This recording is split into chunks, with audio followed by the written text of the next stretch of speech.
Welcome, Wapham crew, guys, gals, ghouls, friends, fiends, foes, whoever may be listening beyond the Omniverse tonight.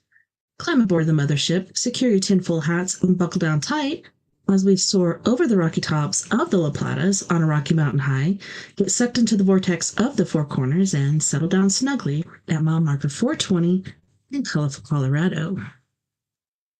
It is Saturday, March 29th, Sunday, March 30th, for those of you across the pond and beyond. Good morning, good afternoon, and good evening to you, and thanks so much for joining me tonight on We Are Paradox Media's Late Night in the Rockies. If you're listening live right now, you may be listening to us on KPNL Radio, which you can find at KPNL Radio at kpnl-db.com. You can also find us live right now on YouTube under We Are Paradox Media and Twitch under We Are Paradox Media 101. Still not on Facebook again, but we will be eventually. So tonight we have TikToks for the first hour, and then we're going to do the Paranormal Forum for the second hour. We're going to have Miss Mia Savage on for that. So that's going to be epic. She doesn't get off till 8, so I figured I'd start a little late just to compensate for that. Plus, I just felt like starting late. But yeah, if you want to listen in your free time, whether you're working it, or working out, feel free to find us wherever you listen to your podcasts, and you should be able to find us there. Unless it's Facebook. Unless I share it afterwards, like from YouTube or something, and then it'll be there. But otherwise, we're still grounded. All right, so let's get on over to our trippy TikToks. This should be fun. So previously I've been going trippy TikToks through people that I follow or pages that I follow. But tonight we're doing it by my For Me list. So we'll see how that goes. Hopefully it's pretty interesting. The very first thing I saw seemed pretty interesting, but at the same time, is it AI? It's so hard to tell anymore. Is that AI? Is that real? What's happening? So decipher it for yourself. See what you think. All right. Creepy TikToks. Let me make sure the sound is coming through. Yep, that's coming through. All right, we're going to go ahead and press play on this. So this is supposedly interdimensional portal visitor caught on camera near Ohio, 3/26/25. So this was a few days ago. No, Hiram, look. It just totally changed shapes on here. And I'm not moving. Okay, guys, if you watched from the beginning of this, you saw... Look! What are you? What are you? Seems friendly. Hi! Yeah, it seems very AI to me. Maybe it's waving. Do you want to change colors? Or is that just because then it went past her, wouldn't she move? What are you doing? To compensate for that? Oh my god! What are you doing? So that was it. That's the one that I saw. Whoa! You're, That's a drone. You're very interesting. Oh my god! It's turning into a circle! Whoa! Can anyone explain this? Wake up and find out has been around you all of your life. You just didn't see it. A classic example, a humorous one to start with, a more serious later. I don't know if any of you have ever heard of this. It's been around for a while. Abraham Lincoln was elected to Congress in 1846. John Kennedy was elected to Congress in 1946. Abe Lincoln was elected president in 1860. John Kennedy was elected president in 1960. The names Lincoln and Kennedy both contain some letters. Both presidents were particularly concerned with civil rights. Both of the president's wives lost children while living in the White House. Both presidents were shot on a Friday in the head. President Lincoln's secretary was named Miss Kennedy. Kennedy's secretary was named Miss Lincoln. Both were assassinated by Southerners. Both were succeeded by Southerners. Andrew Johnson, who succeeded Lincoln, was born in 1808. Lyndon Johnson, who succeeded Kennedy, was born in 1908. John Wilkes Booth, who assassinated Lincoln, was born in 1839. Lee Harvey Oswald, who assassinated Kennedy, 1939. Both assassins were known by three names: John Wilkes Booth, Lee Harvey Oswald. Both names are comprised of 15 letters. President Lincoln was shot in a theater named Ford. Kennedy was shot in a car named Lincoln.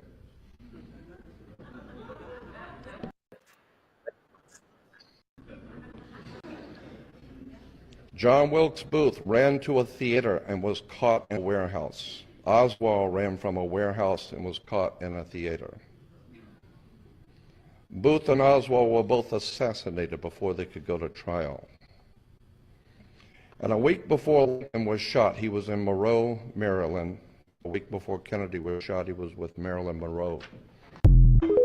You don't need a HELOC to get money out of your home. The Black Pearl? Oh, yes. I don't know anything about it. The whole reason that Jack Sparrow's ship was black. There's this whole scene where they give that backstory. Apparently, Jack Sparrow worked for the East India Trading Company. The Black Pearl was given to him under contract from Beckett to be running goods from these places. Well, he goes on one of these assignments to pick up cargo. He gets there and it's slate. He frees them all. Beckett catches up and lights the ship on fire. It burns down and sinks. In the deleted scene, Jack Sparrow's line, he said, people aren't cargo. It's like this epic backstory. They burnt the Black Pearl, and then he made a deal. He had to with make Davy a deal Jones to bring it back. And that's so why it's the Black Pearl, because it was burnt. And that's why also people are terrified when they see the Black Pearl. Because it shouldn't be there. Isn't that awesome? Why would you delete that? Like, that's the best. That makes this way cooler. If that was established in the first movie, or even that was the twist at the end, it answers so much too. Like, why is this pirate this insanely moral person? Well, he was a cargo ship. Yeah, and he always chooses the better moral thing to do. The start of his depravity was his commitment to morality. Dude, wow, that makes the character even better. So fun. Yeah, that's so rad. Yeah, he has tattoos. Not for me.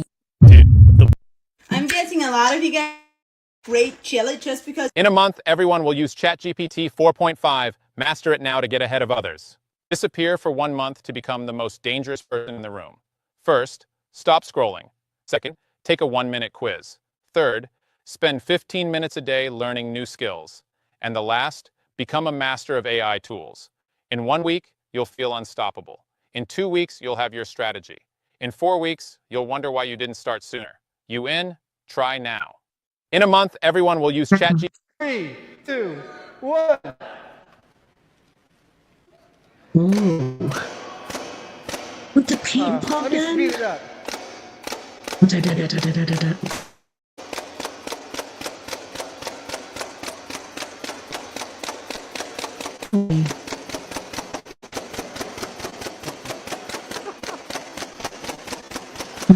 It's just a smiley face.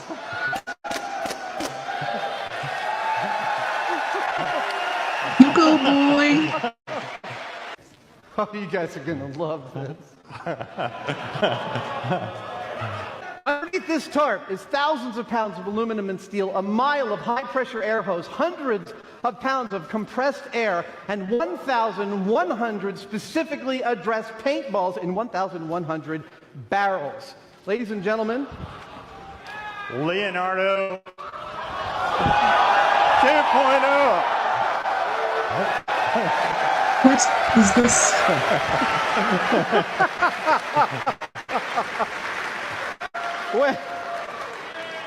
When we hit this trigger on this thing, 2,100 gallons, of air goes through these accumulators, out these valves, into all 1,100 of these tubes, which are all exactly the same length, into these tubes in which the bottom of is a paintball. Each of those paintballs will fly across 7 feet of space and in 80 milliseconds reach its target.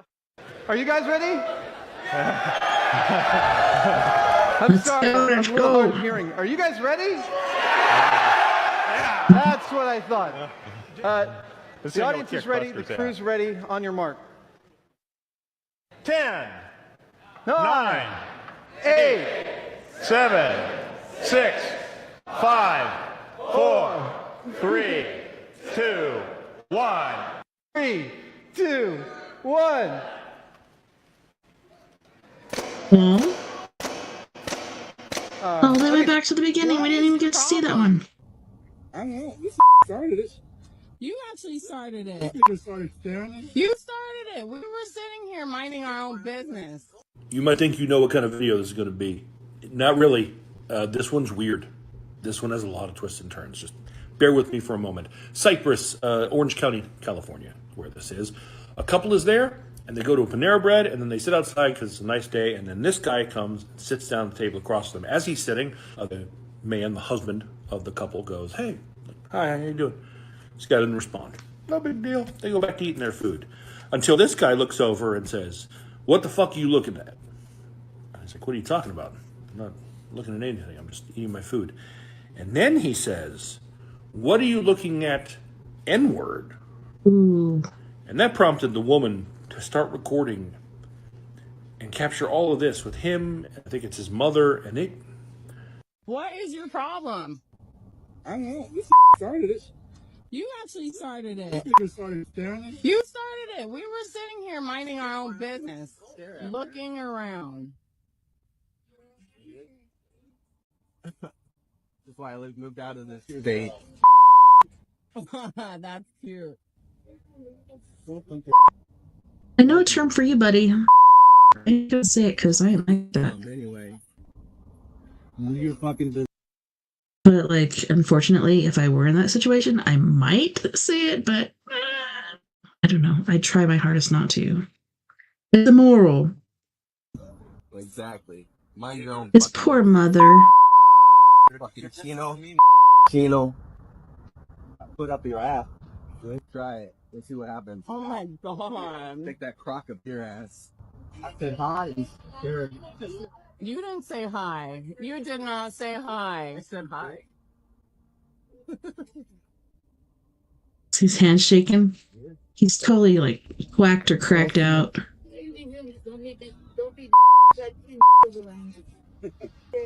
That's the biggest one right here. I mean, what he said was bad. I did not anticipate her coming in, though.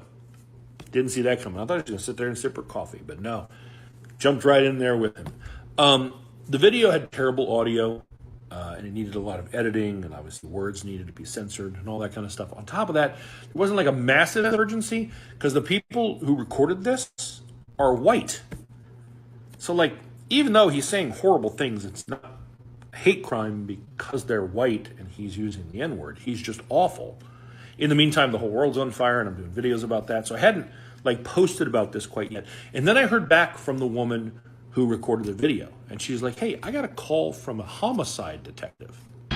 A grieving widow and family searching for answers in Cerritos today after her husband was murdered, again in broad daylight while out on a walk. His name was Cuauhtemoc Garcia. To friends and family, he was simply Temo, a husband, father, brother, a successful businessman. Sunday night family dinners, a must. Those dinners and his love of good food, says his family, inspiring Temo to work out every day. And that's what the 66-year-old was doing on February 25th at 12:30 in the afternoon on the bike path here at Don Canabi Park, where he was a regular. Not far behind him, police say, this couple followed. The female detectives observed seemed tense, clutching her purse and wearing a face mask. At times, running, they eventually catch up to Temo, say detectives, but exactly what happened next is a murder mystery. The couple, now persons of interest because they were last seen running from where the sound of gunshots shattered the quiet and peace of the park and leaving Temo dead on the bike path. You see that, right? Uh-huh. I mean, the detective saw it. It's That's what them, he dude. contacted. It's He's like, them. do you know who they are? Have you found out who they are yet? Because we believe they are these persons of interest in this homicide, and we'd like talk to them. She's like, no, I haven't identified him yet. So she let me know, and I'm like, holy crap! I can do a video and do the whole "Who is this?" and we can find them. Let me get that out this week because this is over the weekend. However, in the meantime, she sent that video to police, and I believe between that video giving them a better look and probably some tips from people, I think they were able to figure out who they were. And then they tried to stop a car they believed was them, and the car fled. And there was a pursuit, and then they did a pit maneuver, spun the car out, it wrecked, and then the driver got out and started fighting with police, had to be tased, and oh look, it's the dude from Panera Bread who likes the N-word. He was arrested for trying to physically assault the officers who were trying to arrest him. And the post I saw about it said there was also a female passenger with him who identified herself not as his mother, but as his sister. Now, unfortunately, none of that will bring back 66-year-old Cuauhtemoc Garcia. He's a father, a husband, a business owner who was killed for no good reason. It won't bring him back, but it might bring his family some sense of justice. And this is what I want to point out. That is happening at least in part because this couple was just having lunch and had an encounter with some weird people and reported it because they weren't comfortable. They were doing it for their own safety. And then they put it online because they're like, people shouldn't be allowed to behave like this. They put it out there. And then because they did, this whole separate incident, detectives saw that and were like, hey, this is our people. And that helped lead That guy was just to on them the being warpath. arrested and these people here possibly seeing justice. The internet is one giant small town. If you experience something weird, don't be afraid to record it. Don't be afraid to post it. You may be helping a lot of people outside of even yourself. What the fuck is this? What is this? What is it? What is it? What are we looking at? What the crap?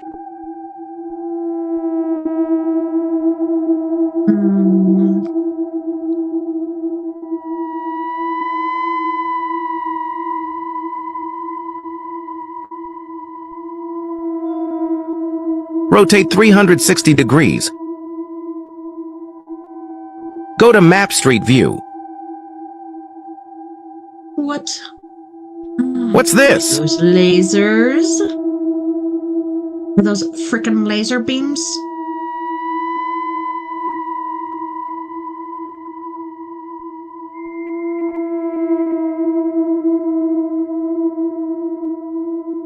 Do you know what kind of place this is? AI Star Wars.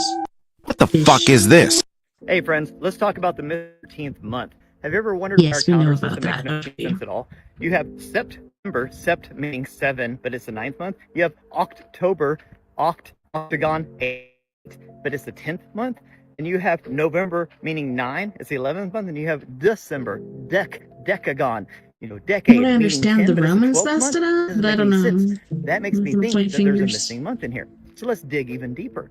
If you take 365 and divide it by 28, you get 13. We could have 13 months with 28 days. You could begin a month on a Monday and end on a Sunday. It makes it harmonious and balanced. But what happened to the 13th month? Where did it go? And where would New Year's be in this situation? Well, let's analyze it a little bit more. Let's think about the spring equinox. That's next week, the end of March. And let's look at April 1st as possibly being the New Year's Day. Okay, is there any historical context suggesting that April 1st is New Year's Day? Oh my God, yes there is. Actually, a crap ton.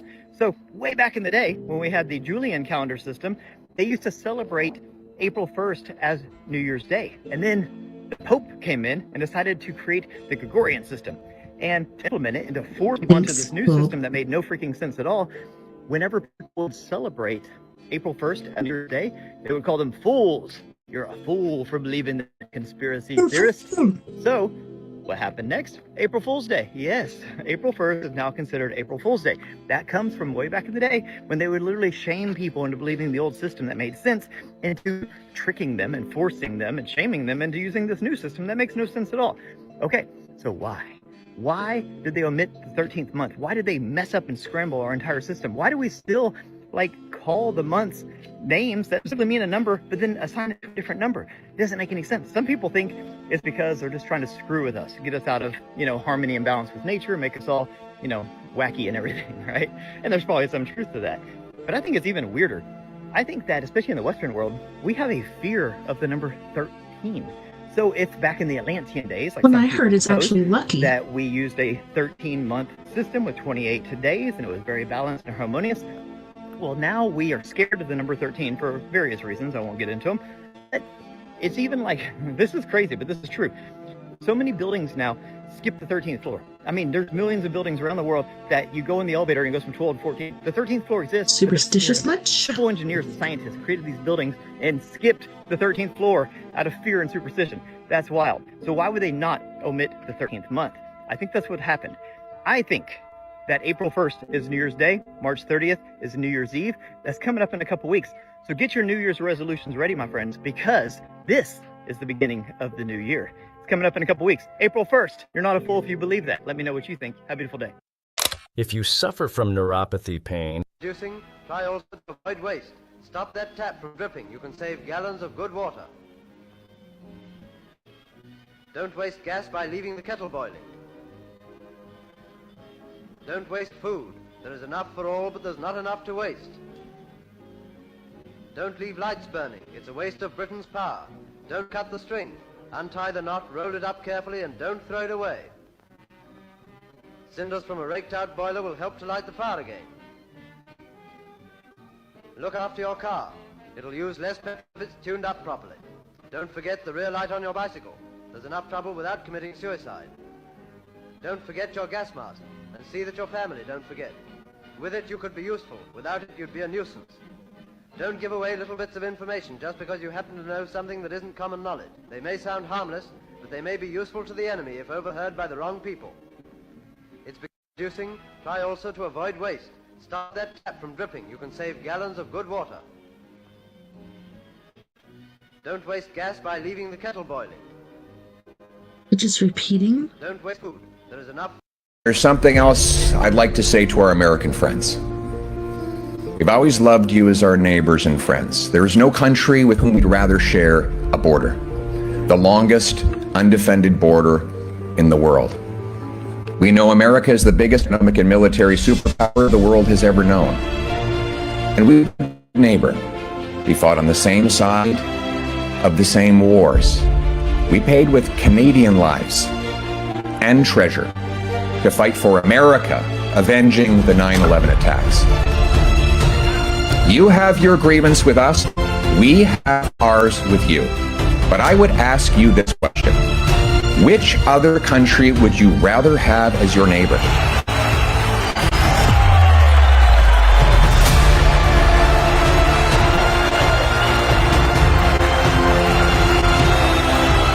And if Canada is not your friend, who is? See, the problem is, at times, we might be too polite, soft-spoken, and humble for our own good. We are slow to anger and quick to forgive, but never confuse our kindness with weakness. Yeah,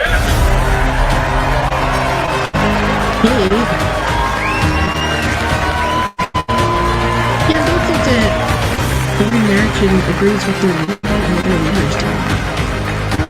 We love our country and our flag. We are a strong people with a proud history as a warrior nation whose soldiers have proven fierce enough to crush the fascists, the communists, and Al-Qaeda, yet humble enough to never once brag about their heroism. We are mild-mannered and made of steel.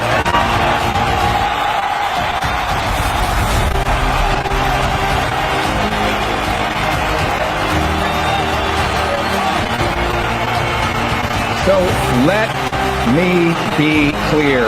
We will never be the 51st state.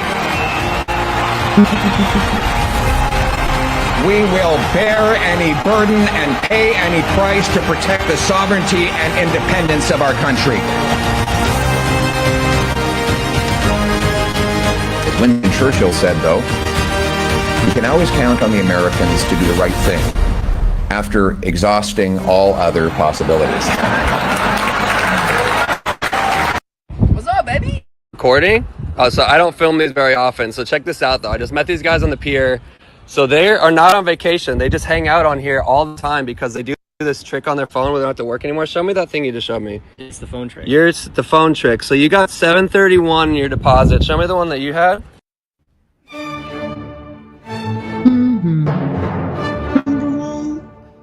Red.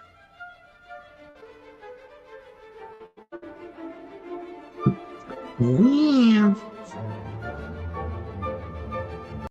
Hey friends, so when I was at the Monroe Institute, we learned a technique called patterning. Patterning is their version of manifestation. It's incredibly effective and powerful. So I'm going to tell you a little bit about it and how you can use it to live the life of your dreams. So patterning is based off the concept that our thoughts create our reality, okay? So we are like essentially rendering agent. So the physical body, physical brain takes information and then renders it into this, kind of 3D, physical reality here. We're like a VR headset. So where does that information come from? Okay, well, therein lies the key to manifestation, because manifestation doesn't happen here, it happens there. Okay, so at the Institute, we use binaural beats, these hemi-sync specific tones.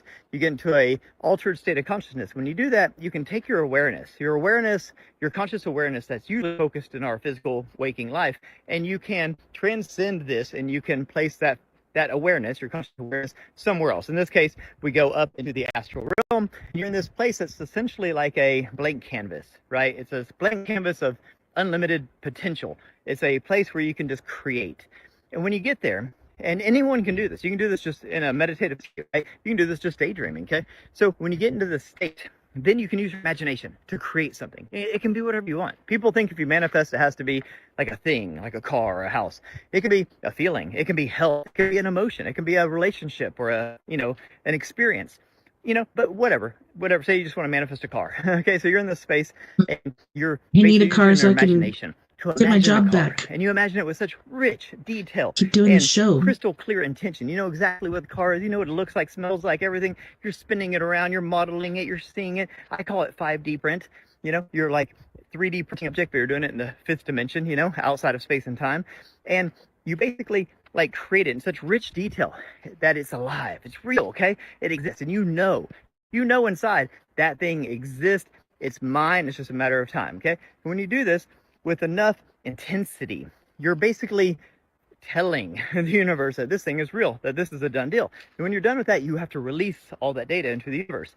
I use a method based on like the dandelions. We used to call them wishies, like that. You make a wish and blow the thing and all the little whatever go everywhere. I do that in my course, I Differential Reality. When you do that, you're releasing this data, and those little wishy things fly everywhere. They cover and saturate the whole universe, and they take that data to everywhere it needs to go, right? Completely saturate the universe with that data. So no matter where the data is supposed to go, it goes there.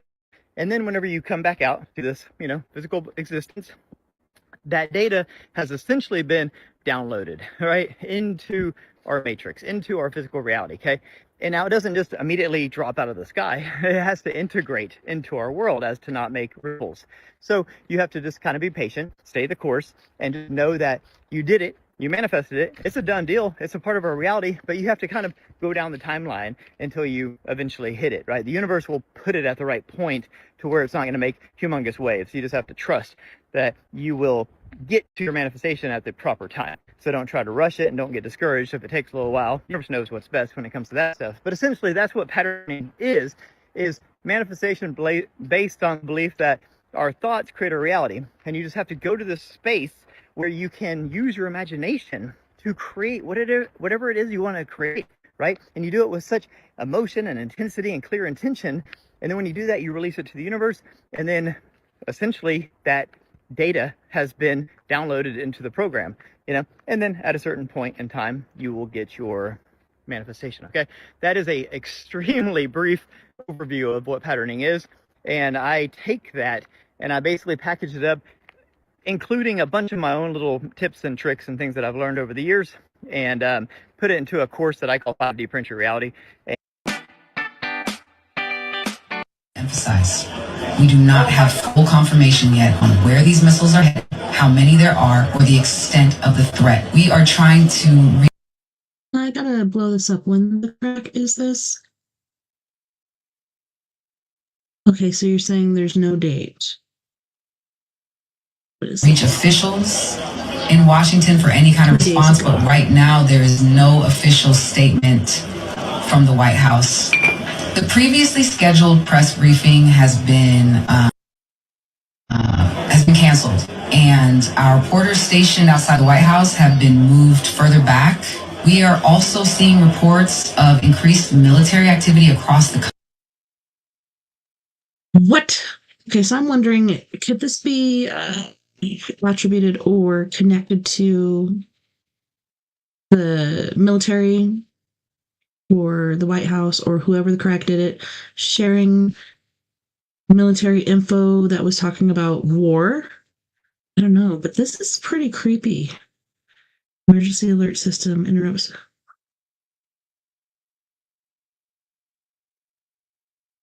Country fighter jets emphasize we do not have full confirmation yet on where these missiles are headed, how many there are, or the extent of the threat. We are trying to reach officials in Washington for any kind of response, but right now there is no official statement from the White House. The previously scheduled press briefing has been canceled, and our reporters stationed outside the White House have been moved further back. We are also seeing reports of increased military activity across the country. Fighter jets emphasize we do not have full confirmation yet. This is the quickest way to. You recently visited the United States and reinvigorated your friendship with Donald Trump. What do you love about Donald Trump as a friend, as a leader? I'd like to share with you an event that stands out in my memory. Perhaps from that, you'll get a better understanding of the point I'm trying to convey. For example, we had an event in Houston. Howdy Modi. Both President Trump and I were there, and the entire stadium was completely packed. A massive crowd at an event in the US is a huge moment. While packed stadiums are common in sports, this was extraordinary for a political rally. The Indian diaspora had gathered in large numbers. Both of us delivered speeches, and he sat down below listening to me speak. Now that's his humility. The President of the United States sitting in the audience while I spoke from the stage. That was a remarkable gesture on his part. After finishing my speech, I stepped down. And as we all know, security in the US is extremely strict and thorough. The level of scrutiny there is on a completely different level. I went over to thank him and casually said, "If you don't mind, why don't we take a lap around the stadium? There are so many people here. Let's walk, wave, and greet them." In American life, it's almost impossible for the president to walk into a crowd of thousands. But even a moment's hesitation, he agreed and started walking with me. His entire security detail was thrown off guard. But for me, that moment was truly touching. It showed me that this man had courage. He makes his own decisions, but also trusted me and my lead in that moment enough to have walked with me into the crowd. It was that sense of mutual trust, a strong bond between us that I truly witnessed on that day. And the way I saw President Trump that day, walking into a crowd of thousands without even asking security, was truly amazing. And if you watch the video now, you'll be amazed. When he was shot during the recent campaign, I saw the same resilient and determined President Trump, the one who walked hand in hand with me in that stadium. Even after being shot, he remained unwaveringly dedicated to America. His life was for his nation. His reflection showed his America First spirit, just as I believe in nation first. I stand for India first. And that's why we connect so well. These are the things that truly resonate. And I believe that across the world, politicians are covered so much by the media.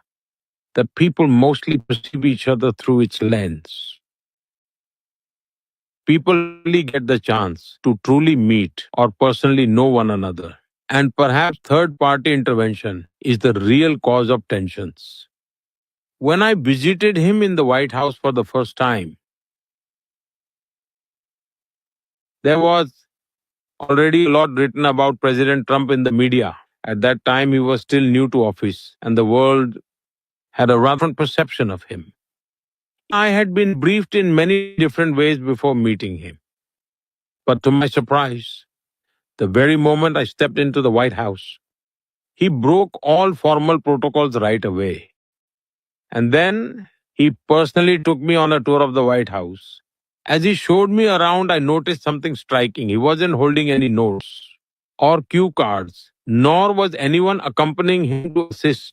He pointed things out himself. This is where Abraham Lincoln lived, he said. He even explained why the courtroom was designed so long. He would point at the table and tell me which president signed here and on what date. I found that incredibly impressive.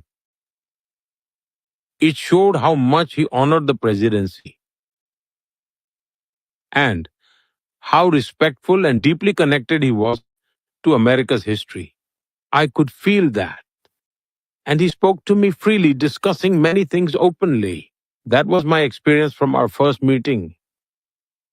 Later, when his first term ended and President Biden won, 4 years passed.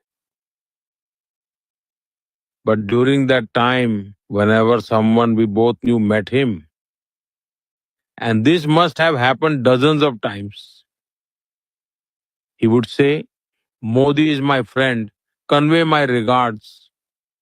That kind of gesture is rare. Even though we didn't meet physically for years, our direct and indirect communication, our closeness, and the trust between us remained unshaken.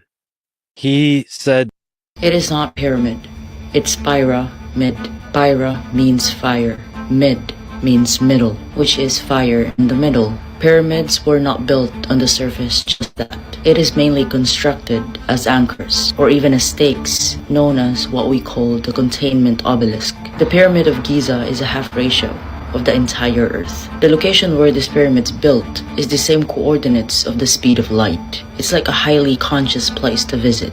The Holy Quran mentioned unwritten this, and that's 1,400 years ago, that just now been discovered. Now, when we look at this verse in the Quran, the pharaohs is referred to as the honor of the Autad, or the king of stakes. The word Autad have different meanings, like stakes, tent pegs, or even spikes. These are all in the ground or in the wall. Autad also described as mountains, just like this. Now when we enter the Great Pyramid, especially through the main entrance, a massive tunnel that what they call the Grand Gallery, the square base of the pyramid is a scaled down measure of our Earth's circumference. In geometry, if you draw a circle inside the measurements of the pyramid, it gives us the length of a tropical year, which is the diameter of 365,242, and that is inside the pyramid's elevation that echoes Earth's tropical year of also 365,242 days. The pyramid is a multifunctional stone like CPU, or whatever you may call it, or even a power generator. They just found an amazing discovery beneath the Pyramid of Giza. A massive pillars, not even an ordinary stone columns, like a granite limestone with metallic in it. The pillars itself forms a perfect energy grid that aligns exactly with the Orion's belt. Remember, Autad means also a tent pegs. So looking like tent plus pegs look like this. It could be an ancient power source that designed to send energy into cosmos, or even might be used for communications, or beings who built this type of structures might even power the city. Like the city around the pyramids way back was huge, like bigger than it is even today. And they used to have power. They had, man, it was so tropical and everything. It was so beautiful. Now it's just wetness, basically. Yes, there is some sort of plantage and stuff there, but this to me is intriguing, intense, mind-blowing. Like when they came out with that, I'm like, I've been saying this forever. Where's your evidence? Just the different carvings and stuff with the light bulbs. And how did they do that in the first place? How were the cities powered? I don't know. But yeah, now that they did this underground sonar sort of thing, wow, so much has been revealed. We've gone through so many cycles of intelligence where I believe back in those days could be along the lines of these days, could be actually more advanced. There's cycles we've gone through several times. And the mud flood and all kinds of other stuff. Even knew how to harness the Earth's energy, or even having an understanding of the stars, or maybe having a potential of converting celestial energy into what we call usable power. Because the pyramid's base itself, it is made of conductive granite blocks that is filled with quartz crystals. And we all know that quartz crystals has piezoelectric properties, so it is even able to generate charge, especially when under pressure. Like the Nile water in Egypt, it could be a hydroelectric dam that generated an electromagnetic energy. So now it's water, quartz, and granite. And these three, with the pyramid coil conductors, are able to produce free electricity of the entire world. So why are we still paying for it? Removing even pyramid's capstones, the ones collecting and directing energy produced. Yeah, this is the grids they had there back in the day for us, before the World's Fair and stuff, like the beauty of the buildings. Free energy, those little spires, little pointy things at the tops of buildings. Those were to gather energy. We did have free energy until we no longer did. Until the government got savvy on it. It was like, nope, we're going to have to start charging for this stuff. Why? Were known as the transmitters, plain and simple, just for us to be a slave population. They use lidar and discovered that there are structures underneath the pyramid, deep into the earth like stakes or an anchor, with coils and massive pillars. And that is 8 massive pillars. And to be exact, it is a cylindrical wells, over 642 or 48 meters down. And the Holy Quran describe it as a city that is unmatched among nations, unparalleled in power, construction, the structure, and the architecture. And I don't think we could do what other... Yes, I know there's like 3 there in Giza. The biggest pyramid that has ever existed so far as we know is in China. So, there's pyramids everywhere. They're being discovered all the time. Past civilizations, the precision, the symmetry of the statues are unparalleled and unmatched, with even temples that's intricate, like mind-blowing. Or this might be used to make harmonic balance of what? Of energy. It is like a massive advanced system, because truth never hide. What do you think about this? Leave your comments below. Assalamu alaikum. It is... This is the only proof we have of time travel, and it's absolutely terrifying. In 1923, archaeologists uncovered a sealed tomb in Egypt. Inside, they found something that defied logic. A photograph dated 1987. It showed a man in modern clothing standing in front of the tomb, holding a camera. Gosh. The man was identified as Elon Huck, a scientist who vanished in 1987 while working on a top-secret government project called Kronos. The project's goal? To unlock time travel. But it was shut down after Huck disappeared without a trace. The photograph had a chilling message scrawled on the back. I tried to stop it, but the loop is inevitable.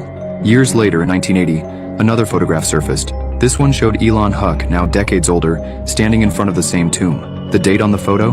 2025. Experts were stunned. How could a man exist in 3 different timelines? And what did he mean by the loop is inevitable? The final clue was found in Huck's 1987 lab notes. He wrote, "Time isn't linear, it's a loop, and I'm trapped in it." But here's the twist. In 2023, a team of researchers decided to open the tomb again. Inside, they found a camera, the same one from the photographs. When they developed the film, it showed a picture of them, standing in the tomb, dated 2045. This is the only proof we have of time travel, and it's... So I just found the most insane editing hack on Photoshop, and it's kind of hard to explain. This one's probably going to get me banned, so buckle up. What kind of piece of shit do you have to be to want to be an ICE agent?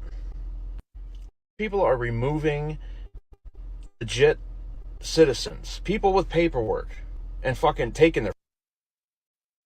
These are supposed to be criminals, gang members, etc. People that aren't here supporting in helping to propel our way of life.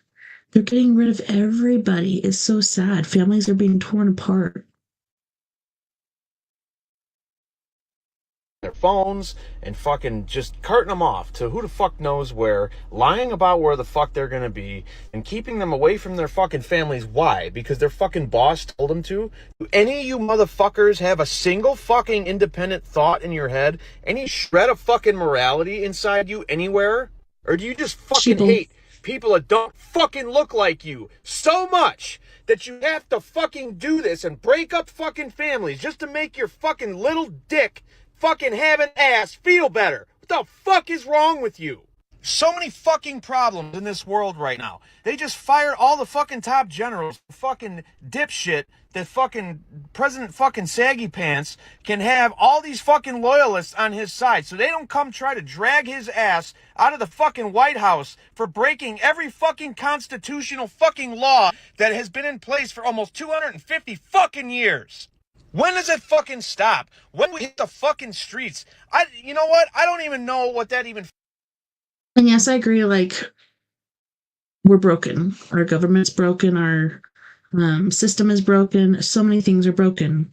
Yes, we need to, clean the swamp out and start anew. But this is not the way to do it. This is not the way to do it. Fucking means, dude. What do we fucking do? Where do we I don't know. I'm just as fucking clueless as you guys. I feel like I need to do shit, but I don't know what the fuck it is. I'm just fucking tired, man. And they're going to colleges? I'm tired of this shit. How far are we gonna let them push us? What's it gonna take?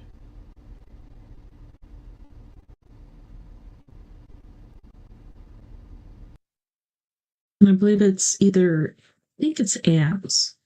Could be a bug's life, but I'm pretty sure it's ants. But it could be a bug's life. Anyways, if we bond together, if we work together, we're more powerful than they who try to control us. We can beat the system. We can fight the system. We can actually get what we want out of it. But politics, different things like that. I know, like, since I've been born, like, what I've seen is you should never talk about religion or politics with people, but at least people were able to have discussions. These days, you can't even have a post. Like, I posted a Tesla in a fire lane, and it was funny.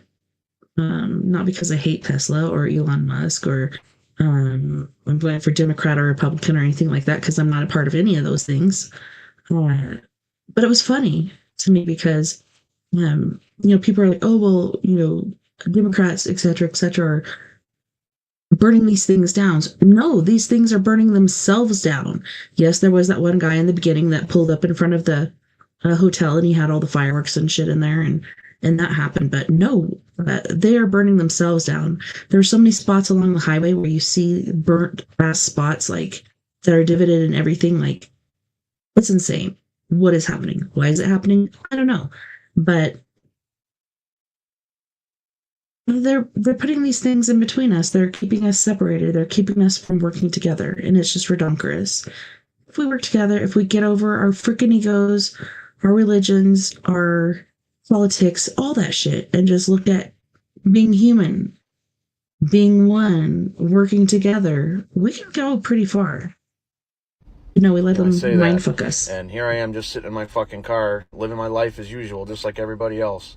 Yeah, I'll go to an activist, I'll show up at a fucking protest, but, what are we really doing? I'm not bitching anybody out. I'm not calling anybody out. I'm asking, like, what do we fucking do? Where do we go from here? Calling people doesn't help. Fucking yelling outside the Capitol building doesn't help. They're just doing whatever the fuck they want. And I don't know what to do. I don't know if you guys do either. Just feeling fucking hopeless right now, man. And I've always been the kind of person who I bit off more than I could chew. And I was pretty confident I could figure out how to chew that shit eventually. This is the first time in a very, very long time where I don't know where to turn.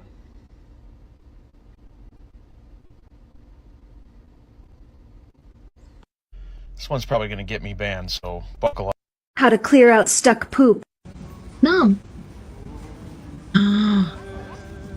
Excuse me?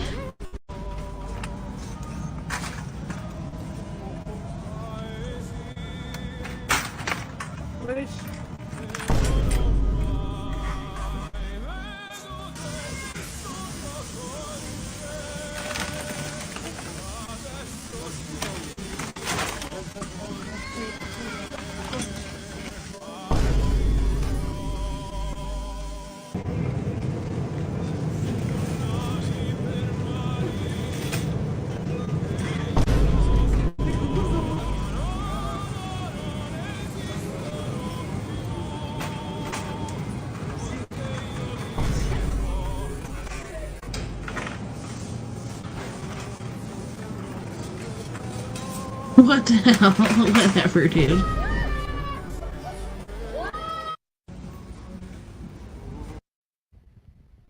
Americans and other citizens living in the US, please pay attention. I'm European. I'm from Portugal. I'm a lawyer and I've studied law.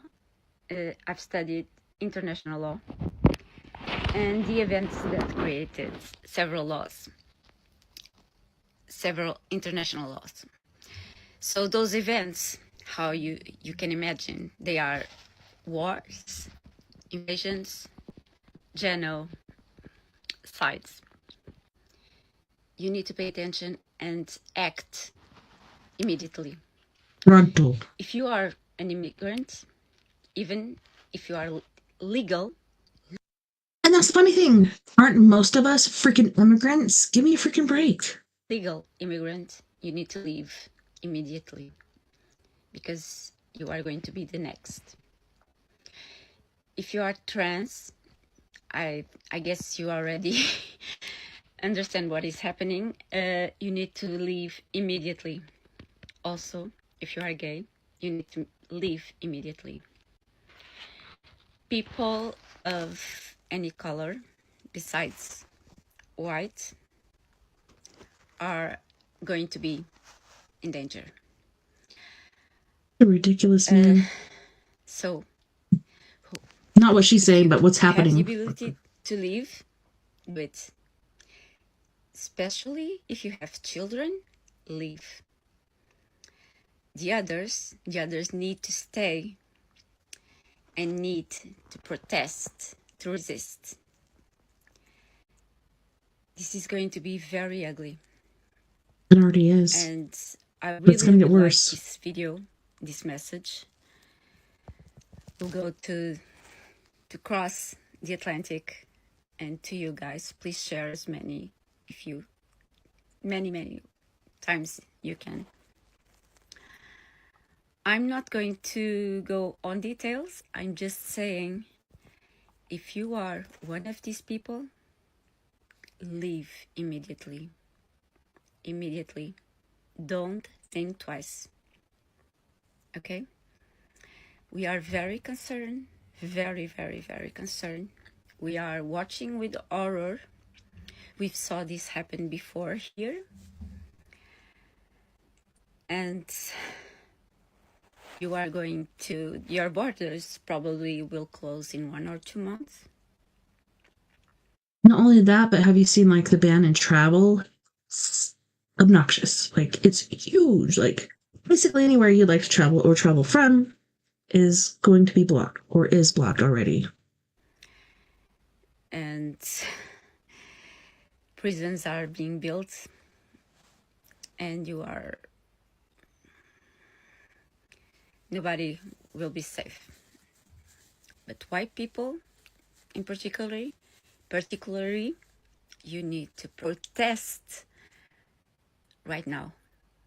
Oh, I'm going to lose my job.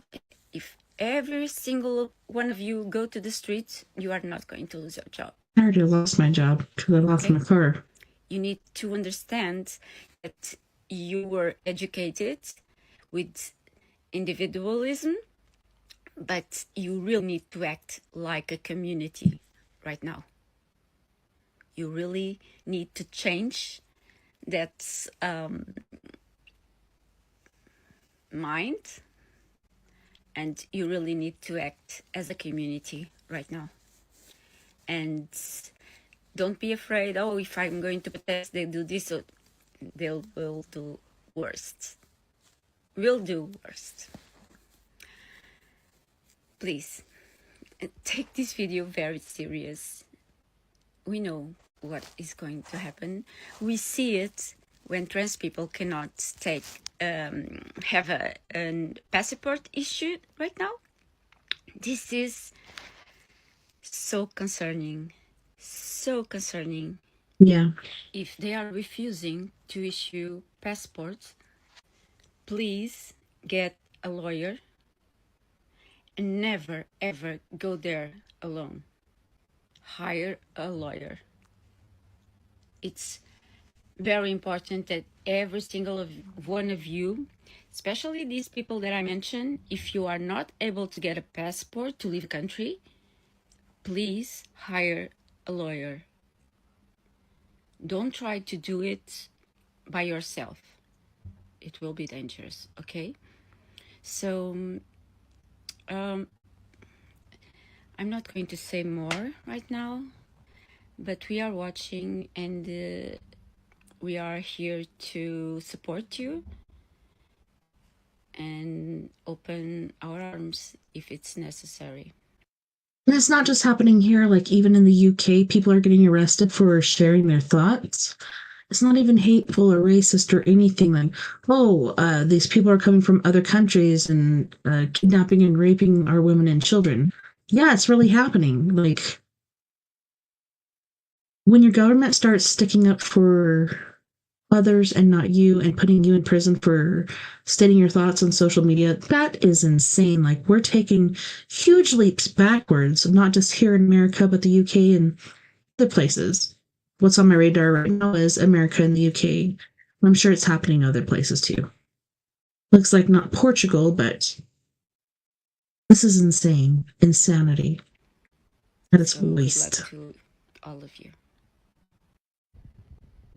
Americans and TikTok made me try to sleep. Now. All right, so we're going to go from there. We're going to go to our first music break. On this break, we have the lovely and talented Miss Michaela Hay, and she's going to be singing Devil You Know, Nothing But Blood, Close, Collapse, and then we have Fred Johnson III from Canyon County, California with Sugar. You guys don't go anywhere. We'll be right back after this music break.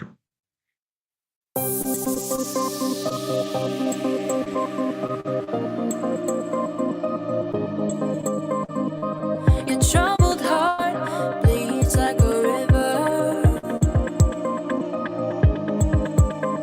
It's rushing towards fields painted greener. It doesn't see the demons behind, praying you're getting close to the line, so they can get their hands on love and trade it off for silver. The curtain's nice, but what it hides is worse than sticks and stones. Before you climb the fence tonight, look through the microscope.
There's too much sky, too blue, too white.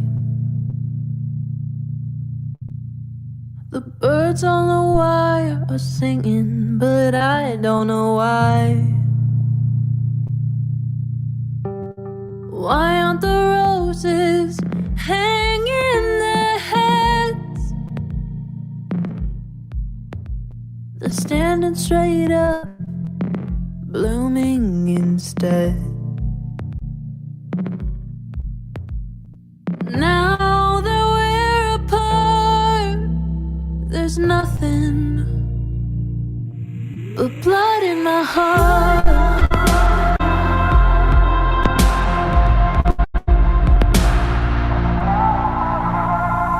Why did that guy have a smile on his face? Why is the sun even shining today? Why are the headlines talking about love? Don't they all know what happened to us? Now that we're apart, there's nothing but blood in my heart.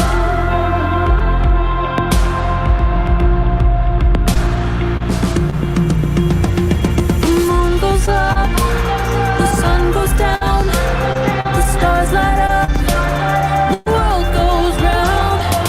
Every day, life moves on, it don't stop for anyone.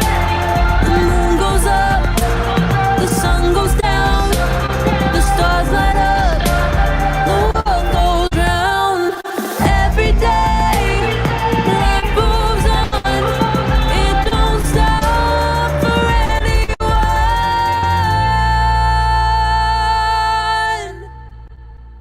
Now that we're apart, there's nothing. Now that we're apart, there's nothing but blood in my heart.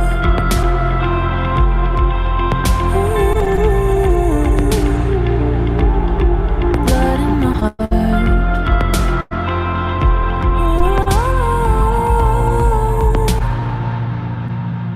Blood in my heart.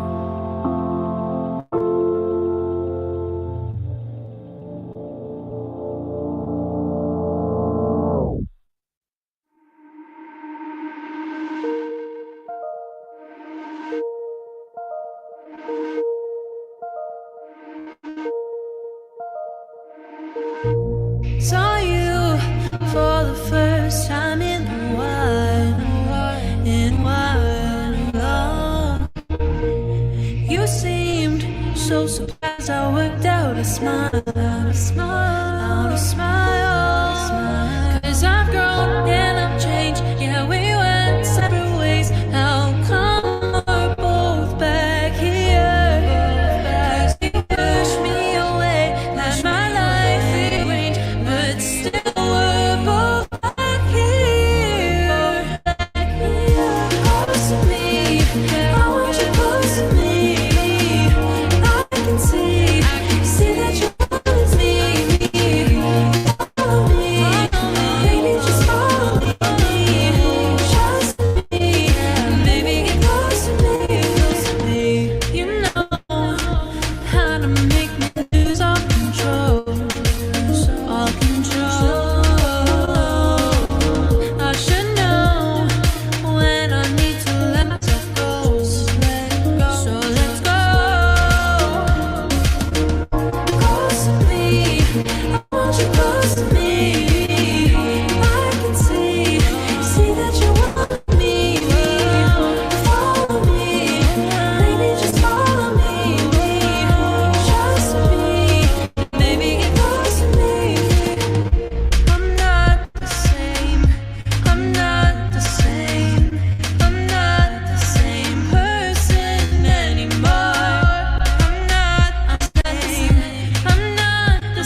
melts away.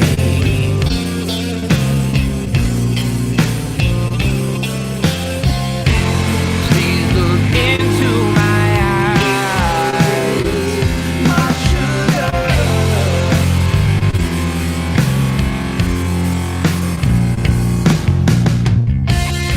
There's life in out there.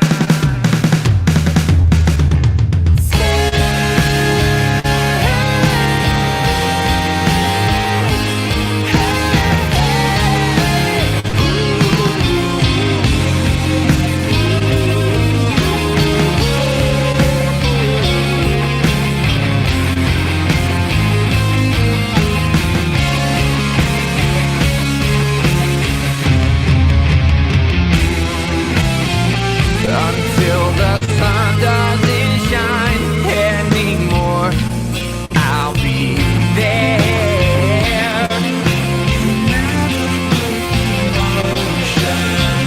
When time is a memory, I'll know this love.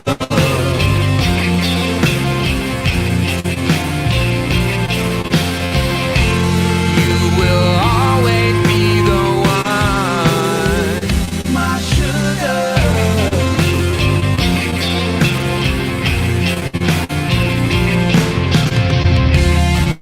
The feeling is so strong. Waiting here on this cold, lonely night without you.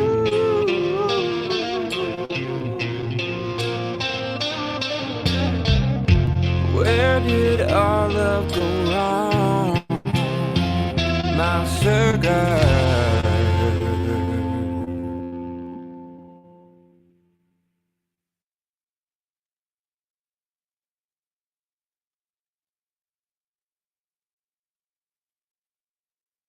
Welcome back, and thanks so much for joining me tonight on We Are Paradox Media's Night in the Rockies. Tonight we have been partaking in trippy TikToks, and I was hoping to get into a forum, but Miss Mia Savage isn't here yet, so let's do some more TikToks until she gets here. I got a tickle in my nerves. All right.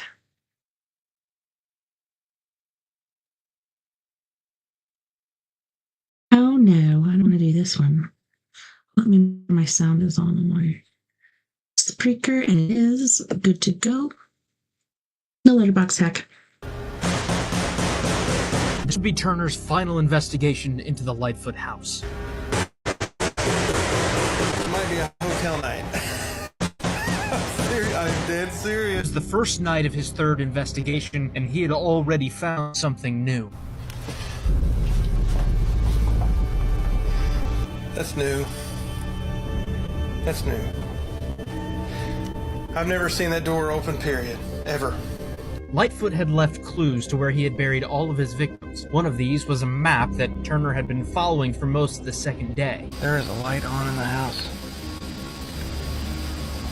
There's a light on in the house. Oh my God. It seems that the spirits of the 18 women who had been murdered in this house were still trapped there, and they wanted to be found. So they're obviously trying to tell me something about this bathroom and or this closet. I don't know if there's a correlation between the two, but something. All of the activity was centered around this closet.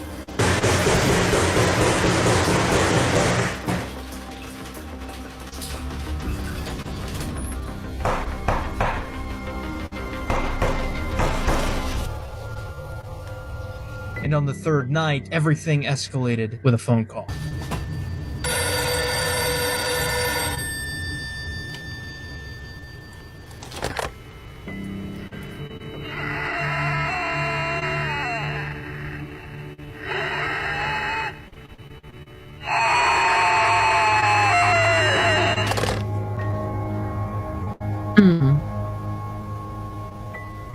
I don't know about this. This time, however, Turner would not be running. He was determined to find what these spirits were trying to tell him.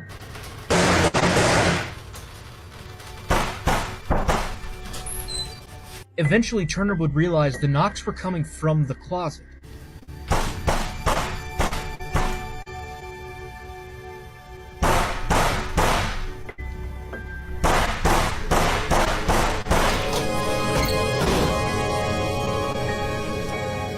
However, when he threw the door open and looked around, nothing had been moved. Everything was the same as it was the multiple times he had checked before. Until he looked up.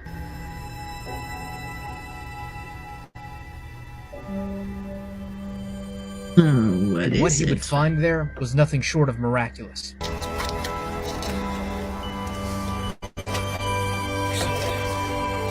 I think I see something down there.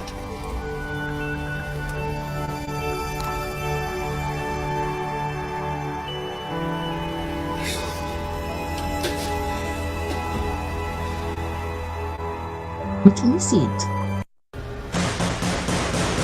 This would be turned. I don't know about this. Oh, what's it saying? Oh, it was alive. We don't want to do that. Before the government shuts me up, this natural metformin is something I would like all type 2 sufferers to know about. It may sound crazy. The Trump administration, almost every week, snatch people right off streets for political speech.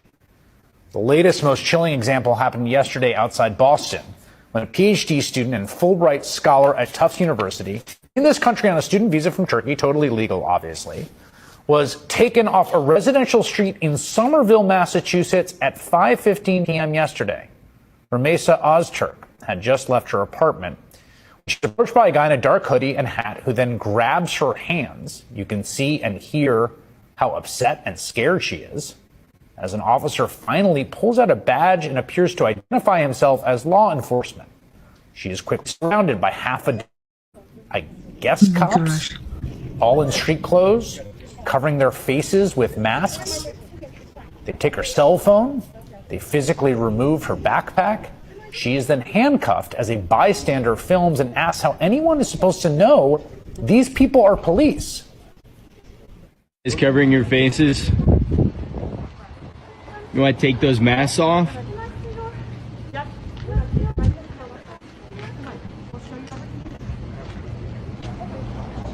Is this a kidnapping?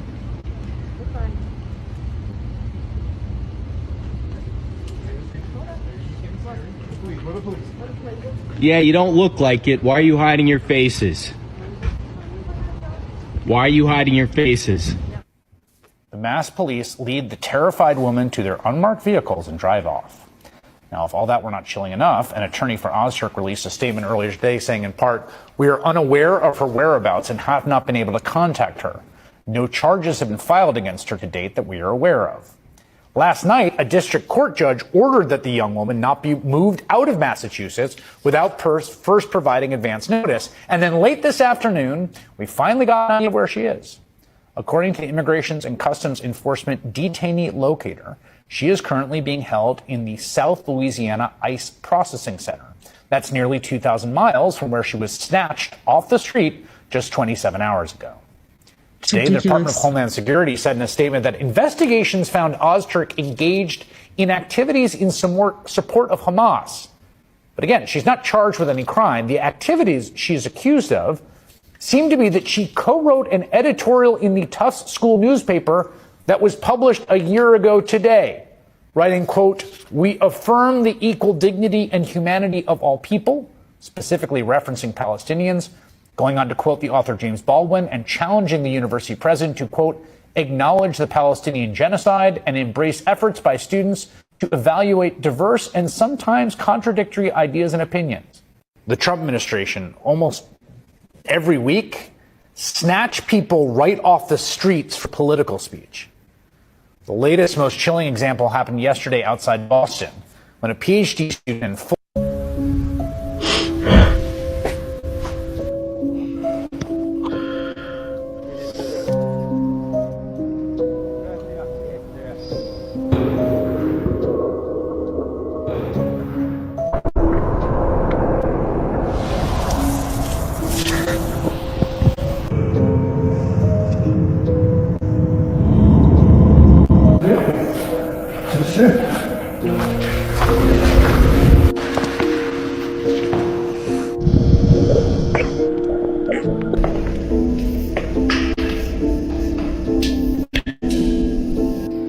will watch.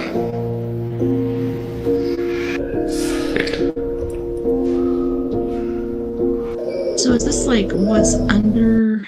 See, these are a lot shorter than they said they were. So I want to zoom in really quick and see what this is. Exploring newly discovered structures beneath the pyramid of Khafre, pyramid ancient. Labeled as AI generated. So this says it's AI generated. Freaking AI, man. And it looks totally different than what they were saying.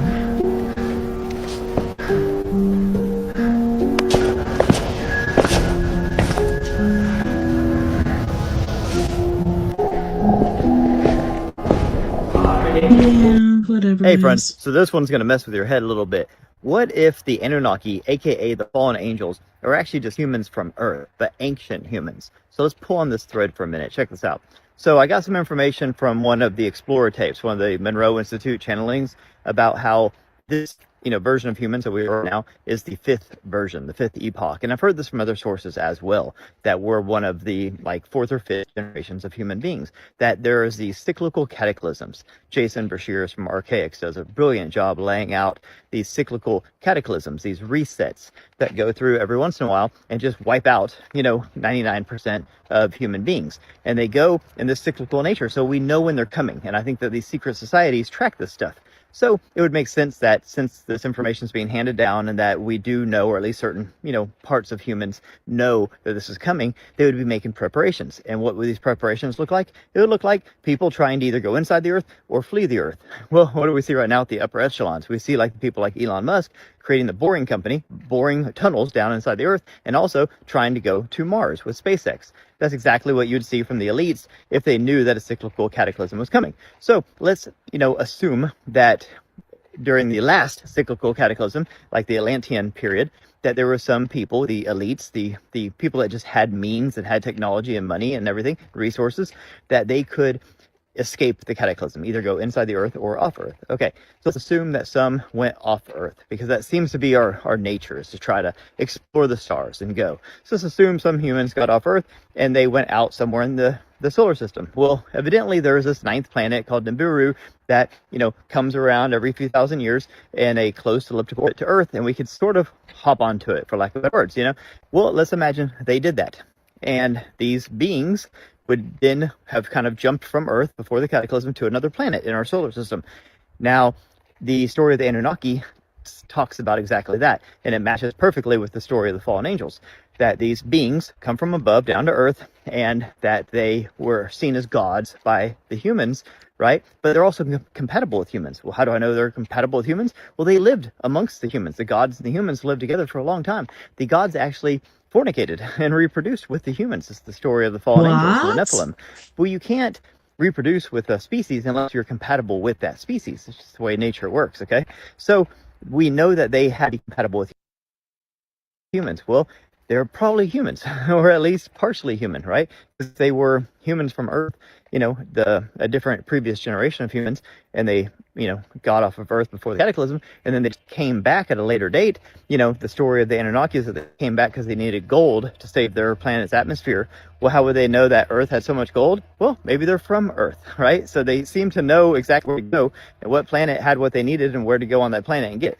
So there's a good chance that what we call the Anunnaki or the fallen angels are just humans from a previous epoch before the cataclysm. They're the ones that survived the cyclical cataclysm. Seems like they went to a different planet called Nibiru, and that planet comes back around every so often, and that cycle of it coming back around seems to correspond with the cataclysm. It might even be what causes the cataclysm. So anyways, I just think it's really fascinating to think about it like that, like these gods, the Greek and Roman gods, these deities that we thought were from, these aliens from space. They might just be ancient humans. They're just far more advanced because they didn't reset with everybody else. The humans on the surface of the planet reset with the cataclysm, with the Great Deluge. But these beings wouldn't have reset. So they'd be very, very advanced, intellectually, spiritually, consciously, and technologically. So advanced that we would think that they're aliens.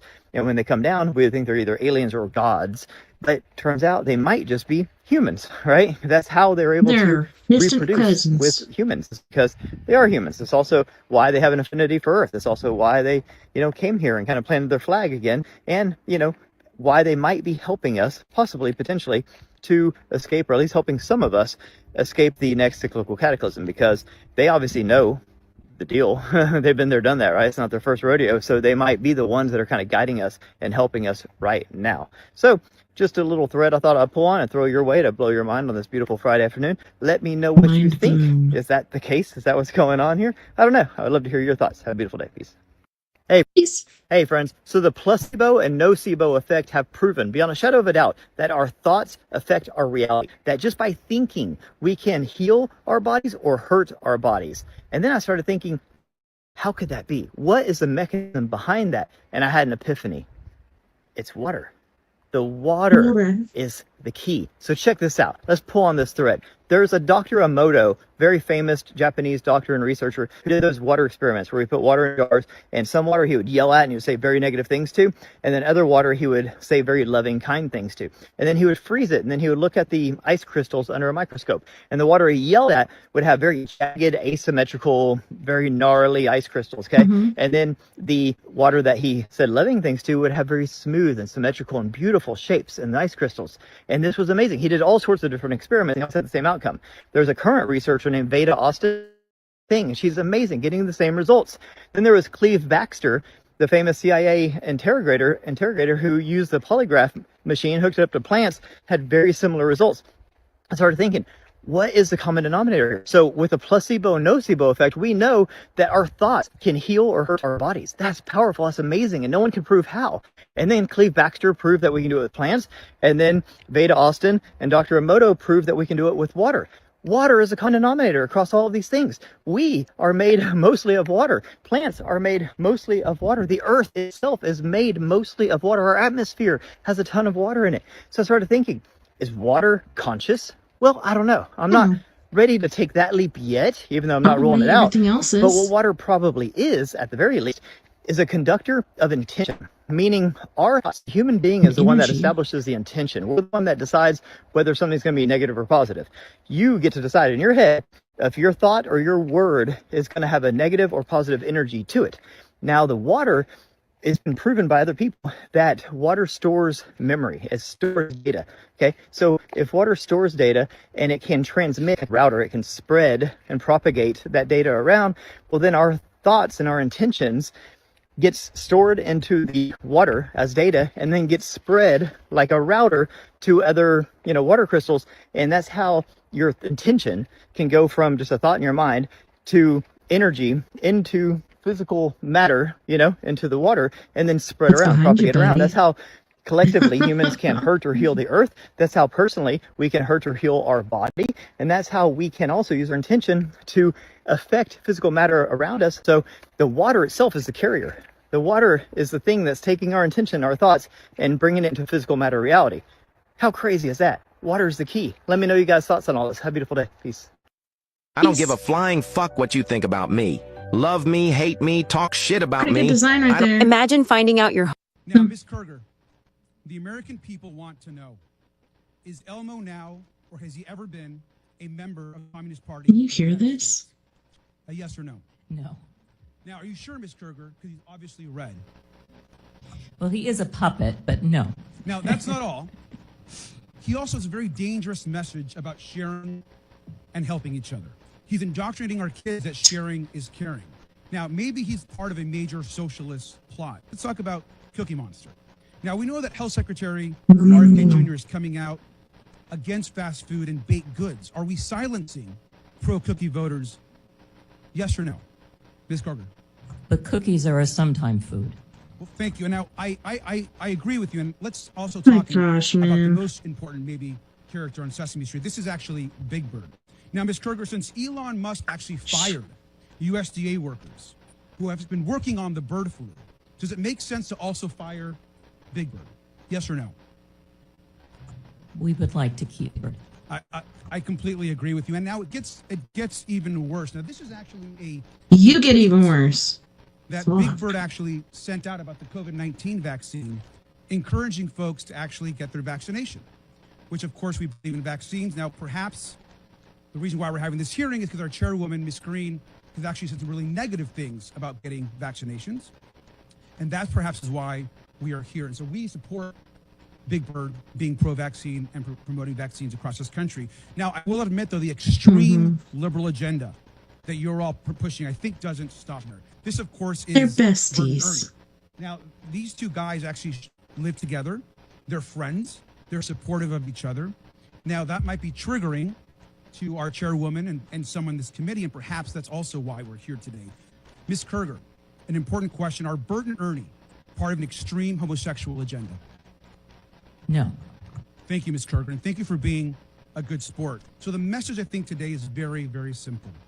If we're going to get rid of any puppeteers, we should get rid of the one that's actually controlling Donald Trump. Fire Elon Musk and save Elmo. Now, Ms. Kerger, the American people want to know, is Elmo now, or has he ever been, a member of the Communist Party of the United States? Yes or no? No. So, let me get this straight. He's going to cut down your national forests. He's increasing tariffs on Canada, who will retaliate by increasing your electricity bills even more. Then he's telling you to buy Teslas from a Nazi, because the richest man in the world is losing money. Oh shit, America, what the fuck is going on? You've got 90 days from when he took office, which ends in around Cinco de Mayo, before... I don't agree with that. Like, Elon Musk did not invent Tesla, whatever. He invested in it, blah, blah, blah. I don't even think he's the intelligent guy that made all this stuff happen as far as the rockets and everything else. He's an investor. He invests in stuff. And recently I heard that somebody had asked him, how do you feel about people catching these Teslas on fire and these Teslas burning down or whatever? Which for the most part is burning down itself. But for the ones that are burning it down, he's like, well, that's okay, because then they'll become felons and they can't vote. But, I mean, the Heil sign and stuff like that was not cool. But I think people are taking it, like, too much in a certain direction. But who knows, you know? Or he starts telling you that you're insurrectionists, at which point you're off the streets, anybody against him, gone. You've lost at that point, and that constitution you hold so dear, the second free speech goes, that constitution is toilet paper. If they tried this shit in the UK, they'd get lynched in the street. I'm not condoning any kind of violence, but you can certainly protest. You can certainly stop this happening. Really? You are running out of time. Who was this made? I know. And who are you? It doesn't even say. Can we go down? Right. There we are. Bump it up. A message to Americans. You are enough. I like your sweatshirt, but at the same time, no, what's going on in the UK is ridiculous. People being arrested for their thoughts. I post funny, effed up stuff all the time. Been put in Facebook jail, but not in real jail. And in the UK, they're putting people in jail that don't deserve it and not putting people in jail that do, because they don't want to be like, oh, well, then they're going to think we think this about people that are immigrating here, about immigrants. Protect your people, mofo. Like, quit doing this ish. No. I don't mean to sound alarmist, but you are running out of time. You have advice, you have people all over the world who will give you advice, tell you where to go, what to do, but unless you get together and stand up to this, you're going to run out of time. I'm just being honest. So, you better be careful. If you're looking to get your high school diploma, you should really check out Penn. You guys want to hear something terrifying?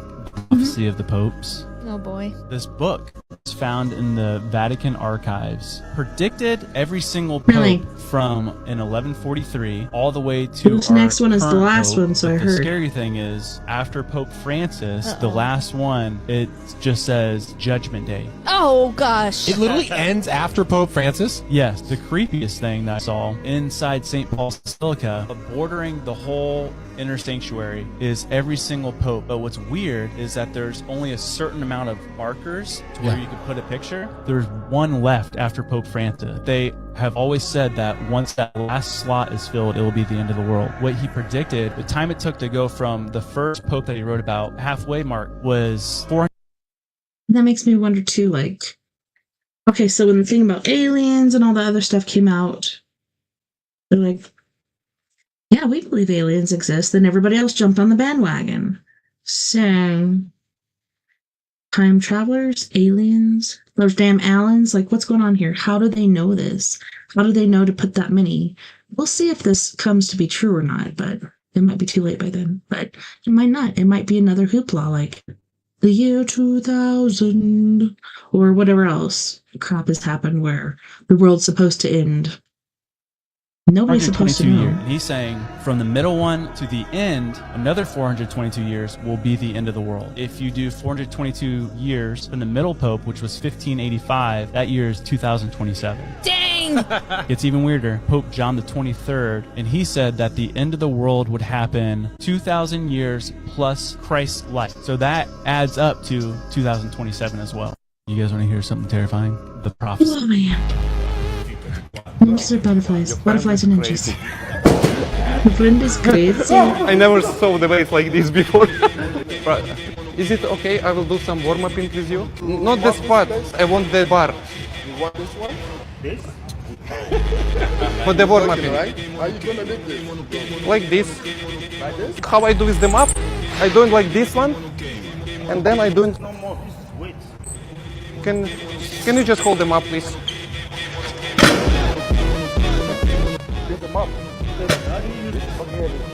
How I use this? Yeah, I use like this, just for cleaning. Maybe he's got like magnets in his shoes. You're or like something. joking because I'm cleaner or what? But like, why it's same weight as my mop? Hey friends, so Robert Monroe visited Earth in the year 3000 and describes what he saw, and this will blow your mind. It's definitely not what you're expecting. So in his book, Far Journeys, he goes to 3000 something. He said around the year 3000, they stopped counting years, so he's not exactly sure what year it was, but 3000 something, and he meets a group of humans. This is an organized, fact-finding mission that he went with his inspec guide, and he went to the year 3000 something on Earth, and he talked to these humans, and he basically was like, hey, Earth is beautiful. You guys are beautiful, but there's not very many of y'all. He's like, I'm kind of scared to ask, like, what happened that led to this dramatic reduction in population? And they're like, well, it's not like that. And they broke it down like this. This is wild. So basically, you know how now we can like leave our body, you can have an out of body experience and go and like explore in the non-physical and have fun and then come back into your body. In the future, they flip that. They do the reverse. They're all non-physical, but they can come into the physical body and have an experience like how we would rent a jet ski. They do that with the physical body. So check this out. Evidently, in the future, we have evolved. We've graduated and ascended out of the need to have a physical body. We don't have the need for this physicality, this physical simulator for consciousness development that we're in. Like our consciousness is not physical by nature. We come into these physical avatars to have experience, and we feed that back up, and we, learn and evolve our consciousness to these physical experiences. But at a certain point, we outgrow this. It's like a school. You've learned everything, you've done everything, and you graduate the school. But there's still a nostalgia. So in the future, all the human consciousnesses are non-physical. They exist in the spirit world, right? Like when we die, we go to spirit and then we come back down another incarnation. They don't incarnate anymore. They just exist in the non-physical. But they have this affinity for Earth. This place is cool. They like it. It's nostalgic, and they can still have these experiences. Because in the non-physical, you can't come and like walk around in a forest. You can't go swimming in the ocean, smell flowers, do this fun stuff, right? So what they did in the future is they have these beautiful human bodies that are in these like pods that are at the base of these trees all around Earth. And the non-physical consciousnesses, anytime they want, can just come down, dip down into Earth, go into a physical body, and take it for a spin. Like have fun. Like we would rent a jet ski and go have some fun in the ocean. They come down here, they just go in, like a group of consciousnesses will come down and have fun and go frolicking, go mountain climbing, go swim in the ocean and that kind of stuff, go play games and everything and be human. And then when they're done, they just put the bodies back in the pods and their consciousness returns back up to the non-physical, right, where they exist. And they just kind of look at Earth as this like playground and this like place to go have physical experiences. And there's this nostalgia for it. So even though they've ascended to the point where they don't need physical bodies, they don't need to be in Earth, they're not bound to Earth, they just have this connection. And they're like, It's kind of like what I've said forever. We are not humans having a spiritual experience. We are spirits having a human experience. We like it here. This is fun, and they hang out, you know? It's kind of like living by It's a the learning beach or the playground process. or something. You're like, yeah, it's fun to go over there and play. So anyways, in the future, instead of us having out-of-body experiences, we'll have in-body experiences. How freaking crazy is that? Doesn't that make you think just totally differently about consciousness and Earth and everything? So just think about it this way. Right now, we get to have this experience. We don't have to have it. We get to have it. Because in the future, this human experience is so cool and so much fun and so neat that even when our consciousness has evolved to the point where it doesn't need this at all, it still chooses to hang out and have this experience.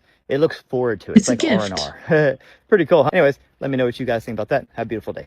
So a few weeks ago, I was putting some washing away when I found a bag tucked inside my husband's wardrobe. It was small and very obviously from a jewellery shop. So, curiosity got the better and I had a look. And what I found was an engagement ring. I won't lie to you, the second I saw it, my stomach was doing flips. My heart was pounding. This was it. He was going to propose. And I cannot tell you, I was so ready. I was so ready to be his wife. Girl. I love that man with everything that I have. And to know that he was preparing to spend the rest of his life with me. Since that moment, I've been walking around with so much excitement bubbling in my belly. Every time I look at him, all I can think is, I cannot wait to call you my fiancé. It's like I've been living in this little secret bubble of happiness. Until today. My partner's working away for the weekend. It's about a 3-hour drive, and his work have put him up in a B&B so that he can get it done by Sunday. And something came over me. I needed to see my ring again. I needed to confirm that I hadn't dreamt this. I guess I just wanted to feel closer to him while he was away to remind myself of what's about to happen. So I went back to his wardrobe. I pulled out the bag and it was empty. The ring is just gone. So I'm trying to tell myself that he's hid it somewhere better so that there's no chance I can find it. No, He's girl, working no. 3 hours away. Surely he didn't take it with him. Why would you take the ring without the bag? If you don't want me to find it, why would you leave the bag? I felt something creeping in, something washing over me. Listen to All your of the gut, girl. excitement and happiness that I had felt was now just ebbing away, leaving panic and worry. So I checked his location, just to make sure he was where he said he was going to be. I've never really had reason to check this before. I've never caught him out on a lie. I've never questioned anything that he said to me. We're a team, why would I? But I checked it. He's turned it off. I have absolutely no way of confirming that he is where he says he is. At this point, my brain was spiraling. I needed to do something. I just didn't know what. So I called him. At this point, just change the locks and put all his shit on the doorstep, on the stoop, whatever you want to call it. I called him and I tried to have a semi-normal conversation at first before I just couldn't take it anymore. And so I said to him, you know, everyone's getting engaged around us. Like, when do you think it's our turn? He was so abrupt. He told me we need to prioritize buying our house before we can get engaged. So we're looking at least a few years before we even think about doing that. I want to believe that he's just trying to throw me off course. That he's just trying to make me think, oh, it's not going to happen, and then it happens. But where the fuck is the ring? My head is telling me that I am staring something so obvious in the face here. But my heart just doesn't want to believe it. He comes back from his trip tomorrow. Half of me wants to just confront him, say, I found the ring, where the hell is it? Is it even mine? And the other half of me wants to just start tracking his car, seeing where he goes and follow him.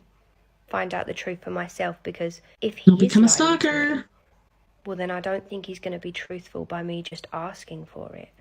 So a few weeks ago, I was putting some washing away when I found a bag tucked inside my husband's wardrobe. It was small and very obviously from a jewellery shop. So, Go to curiosity the got the beginning better, again. and I had a look. And what I found was an engagement. Yep. Hey friends, it seems that reality is emulating art once What's again. I've under always the loved this meme. You've probably seen it. It's been pyramids? circulating for years. It's beautiful. And what it does is it shows, it illustrates that there's more than meets the eye when it comes to Great Pyramids of Giza. And I think we all know that this is not the whole story. As amazing as these are, that is not the whole story. But how much more is there to the story? Well, after this groundbreaking news that came out a couple days ago about these findings underneath the Great Pyramid of Giza, I wanted to show you a few different artist depictions that have come out showing the scale of what they found underneath the pyramid. Now, if you don't know, super quick recap, a team of scientists and engineers. Okay, so remember that AI shiz we saw earlier? I'm like, oh, they finally got him down there, like checking it out. No, they don't. Nobody's allowed down there. Even at the foot of the Sphinx, where supposedly there's a secret library, but you're not supposed to go in there till a certain year. Look at this. Look at the columns. Look at the springs wrapping around it. They're not like tight and coiled like the AI shit showed. It's like loosely coiled, kind of like buildings that are meant for earthquakes or bombing or whatnot. That's what this reminds me of. But at the same time, I've been thinking forever that pyramids are not a construct of burying pharaohs, etc., etc. You've never found a pharaoh's body or any sort of thing like that inside of a pyramid. They're always found out in the desert in certain tombs and stuff that have been covered by sand. These are PowerPoints. These are power constructed buildings that emit power. A lot of times we've seen UFOs above the pyramids. But yeah, look at this. This is nothing like the AI shiz we saw earlier. Engineers using the special ground penetrating radar that creates these 3D models found these 8 gigantic columns that protrude into the bedrock from underneath the Great Pyramid of Giza that feed down into these gigantic, chambers. The pattern down below looks like underwater. Underneath. So a few people put together some graphics showing just the scale of these things. Here they show the columns, these 8 columns with these spiral pathways feeding into these gigantic chambers here underneath the pyramid. But how far down into the ground do they go? Well, here's an artist depiction showing the Great Pyramid here. Oh my God. And, the columns in comparison to the Empire State Building, just so you can see the scale. This is crazy. Nuts. And these are guesstimates because we haven't been able to confirm any of this just yet.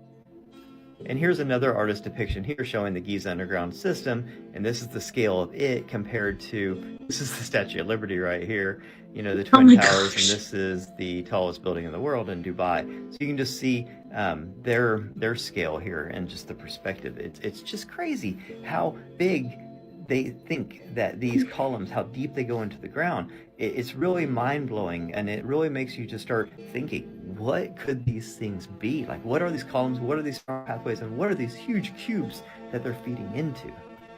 And the whole internet's freaking out trying to figure out, is this some sort of a free energy machine? Is it some sort of a weapon? Is it some underground Atlantean, city? What is down there? And this is another artist depiction that I found that, is just beautiful. And again, all of this is just Very kind of interesting. speculation and guesstimating and having fun with these findings. But that team that released the findings say that there's a whole lot more data coming out. They're just kind of wetting our whistle, and to be staying tuned because they're going to have multiple more press conferences and releasing a lot more data. But in the meantime, we can have fun just speculating on what is underneath the pyramids. Let me know in the comments what you think it is, my friends. Have a beautiful night. Peace. Hey, Power friends. plants. Oh my God!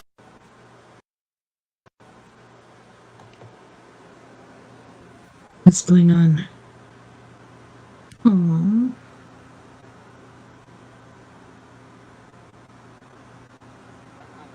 What is happening?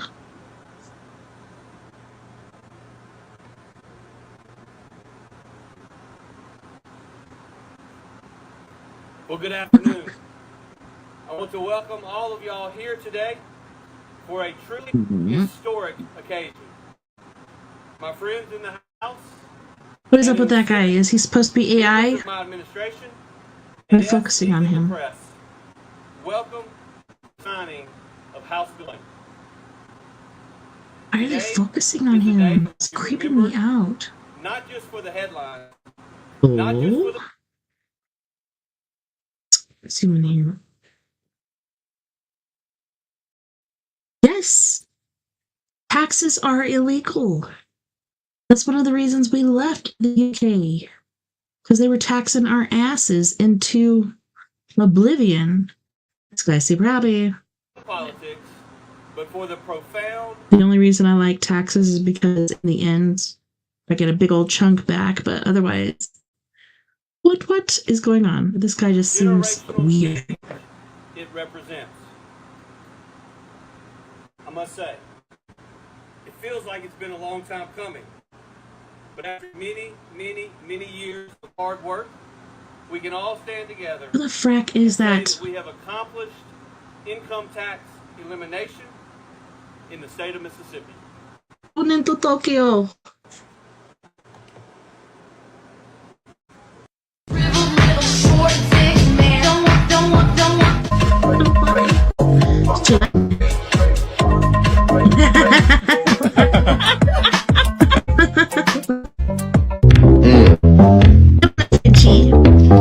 Hit it.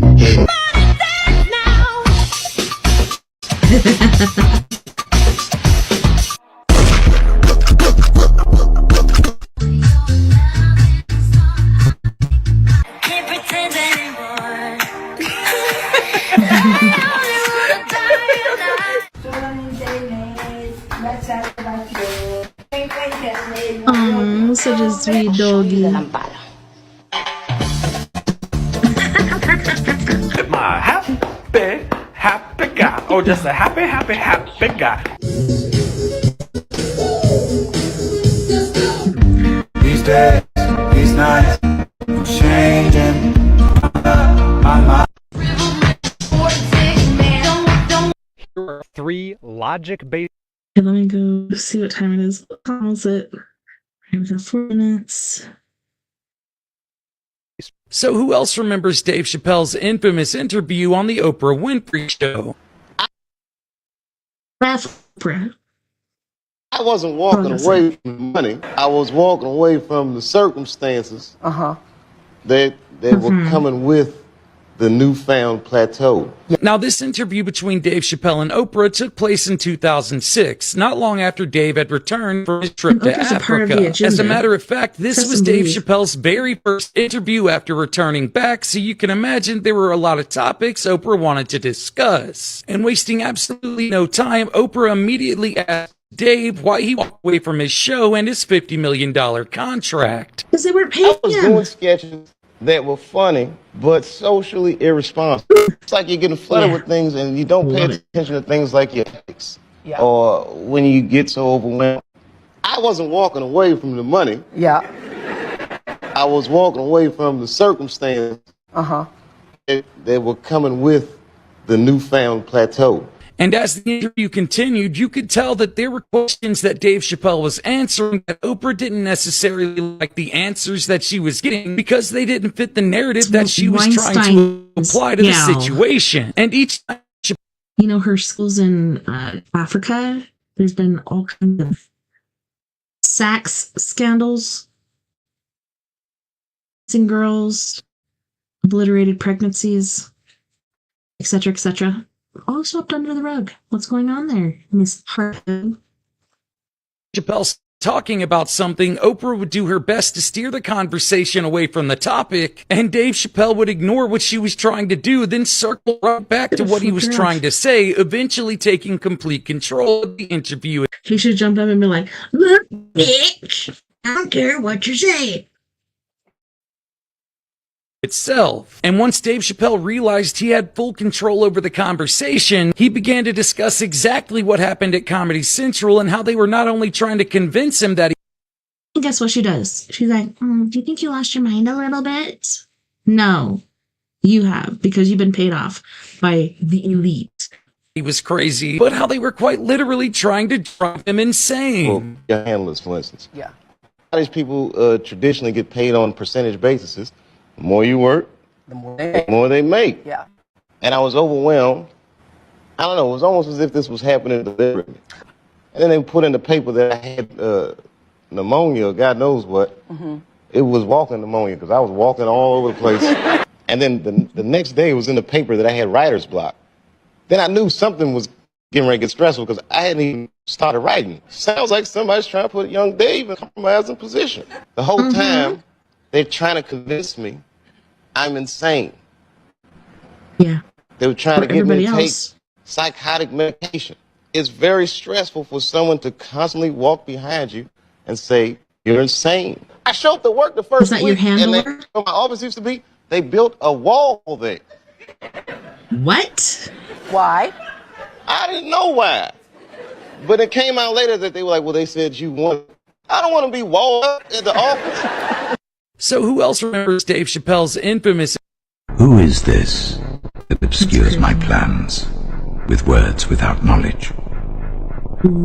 Brace yourself like a man. I will question you, and you shall ask me. Where were you when I laid the earth's foundation? Tell me if you understand. Who marked off its dimensions? Surely you know. Wow. Who stretched a measuring line across it? On what were its footings set? Or who laid its cornerstone? While the morning stars sang together and all the angels shouted for joy. Who shut up the sea behind doors when it burst forth from the womb? When I made the clouds its garment and wrapped it in thick darkness, when I fixed limits for it and set its walls and bars in place, when I said, this fire may come and no farther, here is where your proud waves halt. Incognito Gaming TV. Have you ever given orders to the wind, or shown the dawn its place, that it might take the earth by the edges and shake the wicked out of it? The earth's head shaped like clay under a sea. Idea of what AI Its features stand do. out like those of a garment. One The of the wicked things are they can't denied do their are life, fingers. and their upraised arm hands. is broken. Hands always look jacked up. Have you journeyed to the springs of the sea, or walked in the recesses of the deep? Have the gates of death been shown to you? Have you seen the gates of the deepest darkness? Have you comprehended the vast expanses of the earth? Tell me if you know all this. Who is this that obscures my plans? All right, guys, boys and girls, on that note, we're going to go to our second music break. On this break, we have Miss McKinney from Ontario, Canada. At the time that she released a lot of this music, she was only the age of 19. But she's going to be singing Pins and Needles, Mirror, and Gravity. And then we have Mr. Fred Johnson III from Canton, California with After Dark. Don't go anywhere. We'll be right back after this music break. Talking on pins and needles, every word through a microscope. You keep stomping down on the ground while I've been stuck on this tightrope. I just wanna say what I wanna say without your sentence. I'm not willing to do the time when I'm innocent, and I'm innocent. On pins and needles. Talking on pins and needles. I'm gonna hang it up, hang it up, hang it up. And I'm done, and I'm done, and I'm done, done, done. I'm gonna hang it up, hang it up, hang it up. And I'm done, and I'm done, and I'm done, done, done. I'm gonna hang it up, hang it up, hang it up. And I'm done, and I'm done, done, done. I'm gonna hang it up, hang it up, hang it up. And I'm done, and I'm done, and I'm done, done. Walked on my share of thin ice with your blowtorch at my feet. You won't ever see me beg, so take this tongue off your leash. I'm gonna say what I wanna say, don't need permission. Interpret it how you want, it's my decision. Talking on pins and needles. Talking on pins and needles. I'm gonna hang it up, hang it up, hang it up. And I'm done, and I'm done, done,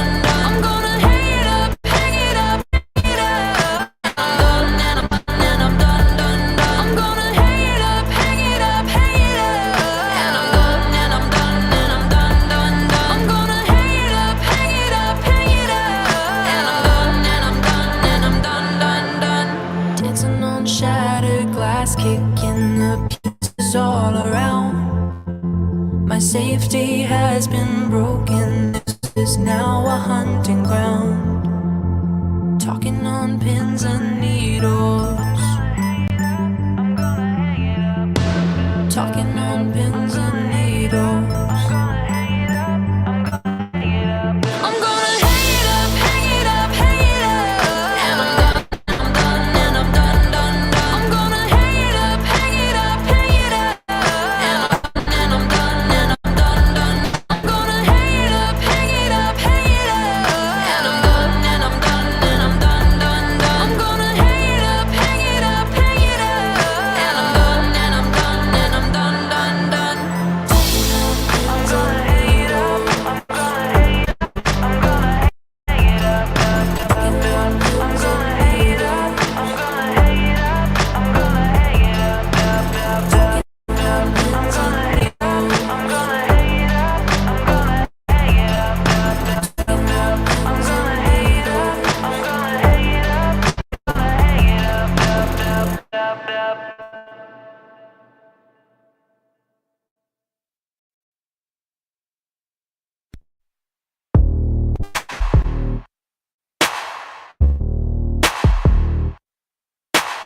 I dove right in.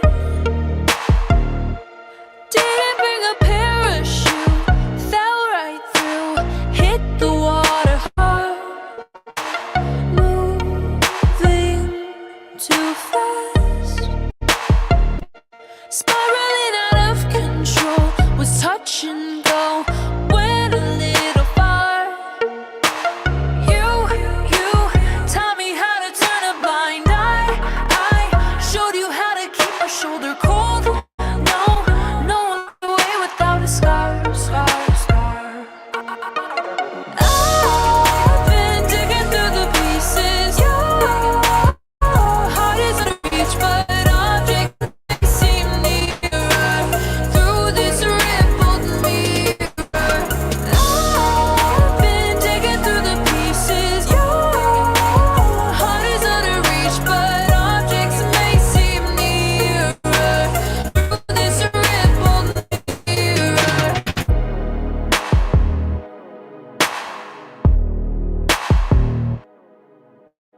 Try to erase think that's left upon my face. I'll attest. I don't really wanna forget. You taught me how to turn a blind eye. I showed you how to keep my shoulder cold. No one walked away without scar, scar, scar. I've been digging through the pieces. Your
It doesn't matter what I say.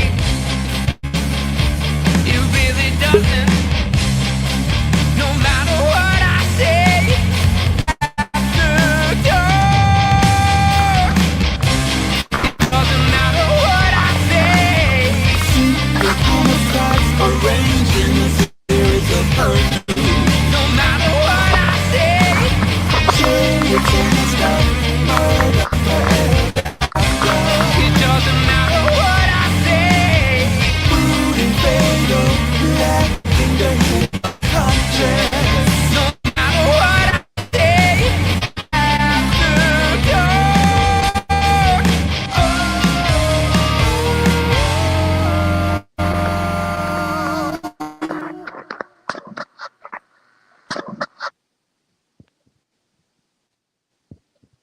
Welcome back, and thanks so much for joining me tonight on We Are Paradox Media's Late Night Rockies. Tonight we've been doing creepy TikToks with me, Tessa TNT, and instead of doing people I follow, it was my For You list. I must admit, I do like follow better than the For Me list because a lot of those were advertisements that I did not appreciate. But I'm super stoked that my bestie, Miss Mia Savage, is in tonight to, I don't know, hang out with us for a minute and share some info. Welcome, Mia, and thanks so much for coming in tonight.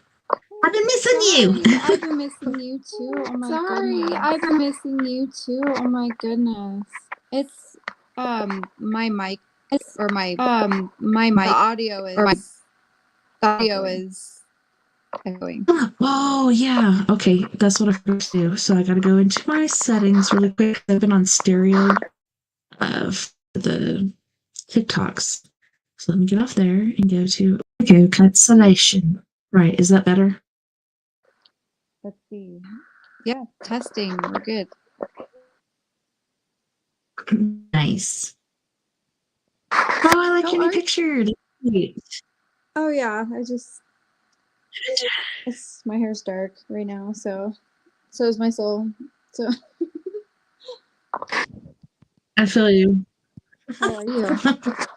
Any new paranormal things?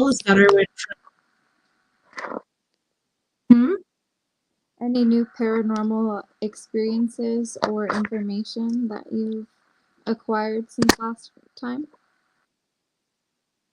Well, really, really trippy dreams,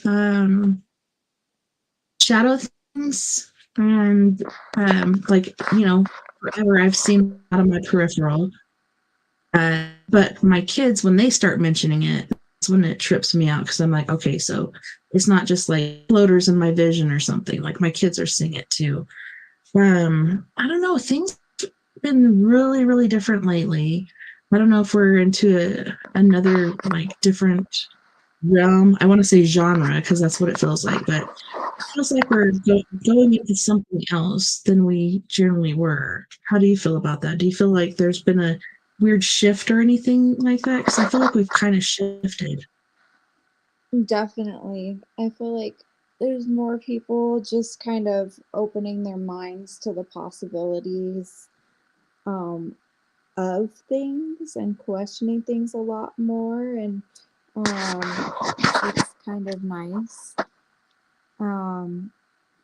But yeah, I do feel like things have shifted. I've had a lot of like very crazy dreams lately as well. So I feel you on that, definitely.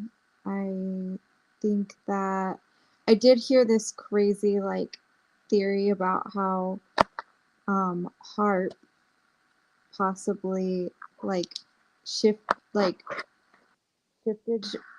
timelines, like shifted us. And how crazy would that be with if a bunch of just curious like scientists decided to be like, oh, okay, let's just warp, our entire universe like, and think that there's no like consequences. by playing with I like know you're laughing different about types it, of but I feel like it's been energy going on and for stuff. years. Yeah, ever since they started doing CERN, CERN, sorry, several not different HARP. jumps. That's what it is. Yeah, yeah, several different jumps for, man, like 4 or 5 years is how long I've been noticing it, but people are like, no, it's just a normal thing. No, I'm pretty sure it's CERN and the collision of the God particle, etc., that is causing this, because otherwise, what is it? Unless it's those damn Allens. I'm just kidding. Yeah. It just seems like doesn't it feel like we are not necessarily living out our lives properly? Like we're not our full selves. Does that make sense? Like we're not like, I don't know, like I feel like we're being put onto different paths and timelines and stuff that like kind of aren't natural for us, really, or they weren't supposed, like things are moving so quickly that it's like, I don't know, it just feels weird. It just feels like I'm in between realities, if you will. Like I'm like in between two different like versions, two different timelines, like all the time. Yeah. And like Like this you has been feel going out on of for a place. while. And I'm not the only one. So this is not like a, some sort of a No. mental psychosis type thing. A lot of people, it's like they're living I feel you totally. Yeah, see, like you're living kind of in between two realities, and it's like, what? Like, it's so weird. It's like there's like two realities that you're, possibly more, that you're living at the same time, and you can't decide which one is the real reality. That's what I feel like. Of like, there's Also, like, a lot of us jump through it. Some of us stay behind, like me and you and Vern and the kids, whatever, like we all were jumping through it. And all of us from the same realm are going to different realms. But then, I mean, I think it was a few years ago when I was talking to Vern about, the Mandela effect and all this different stuff. And he's always been on the same page with me as far as Luke, I am your father.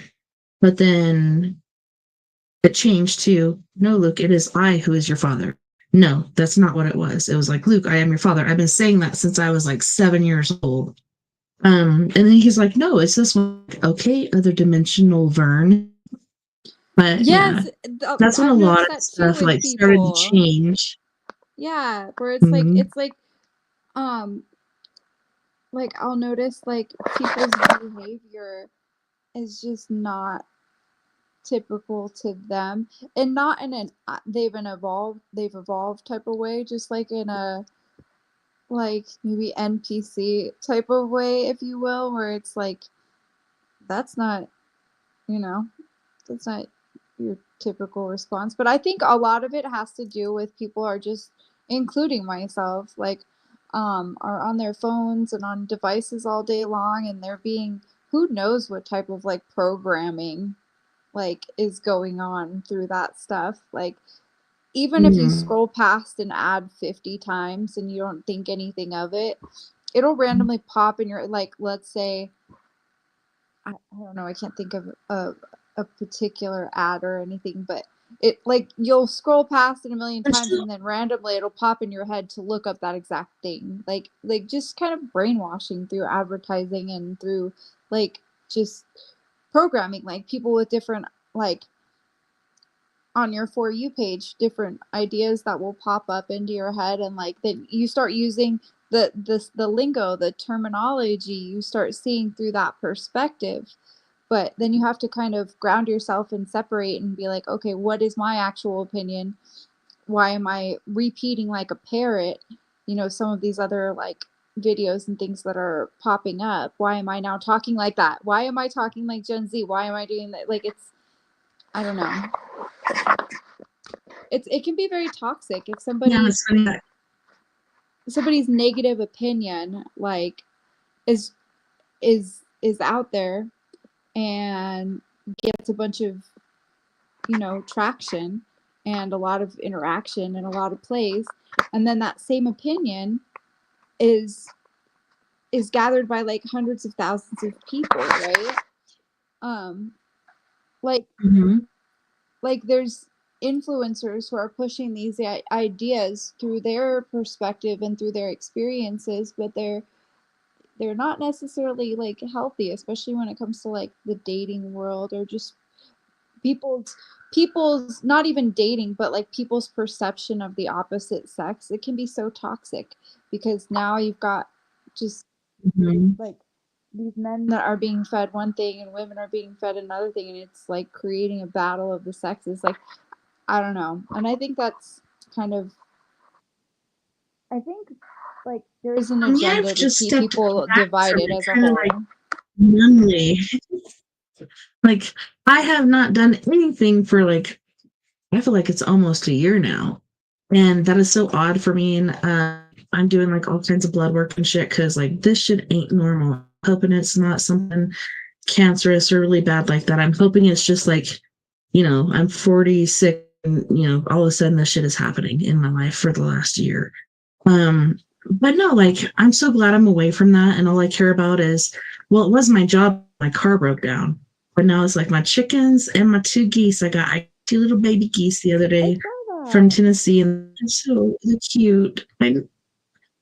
One's a Emden and the other one's a Buff, and I don't know. They're my babies. First night they were beaking all night long, but now they've been getting used to the chickens, and they're like, oh, we're at home. I just have to put on relaxing music for them. But yeah, socializing, pool, politics, parties, like all kinds of things are just really bad. And I was talking about that earlier. Like, we need to with that because that is not us. That is what we're being fed. We're being fed, oh, well, Democrat, Republican, whatever the heck you are, gay, lesbian, transgender, whatever the fuck you are. Like, who fucking cares except for the government's going to put all this stuff out there for to hate and fight against each other and separate because if we're together, we are powerful and they are weak. But they know what to do. They've been doing that for.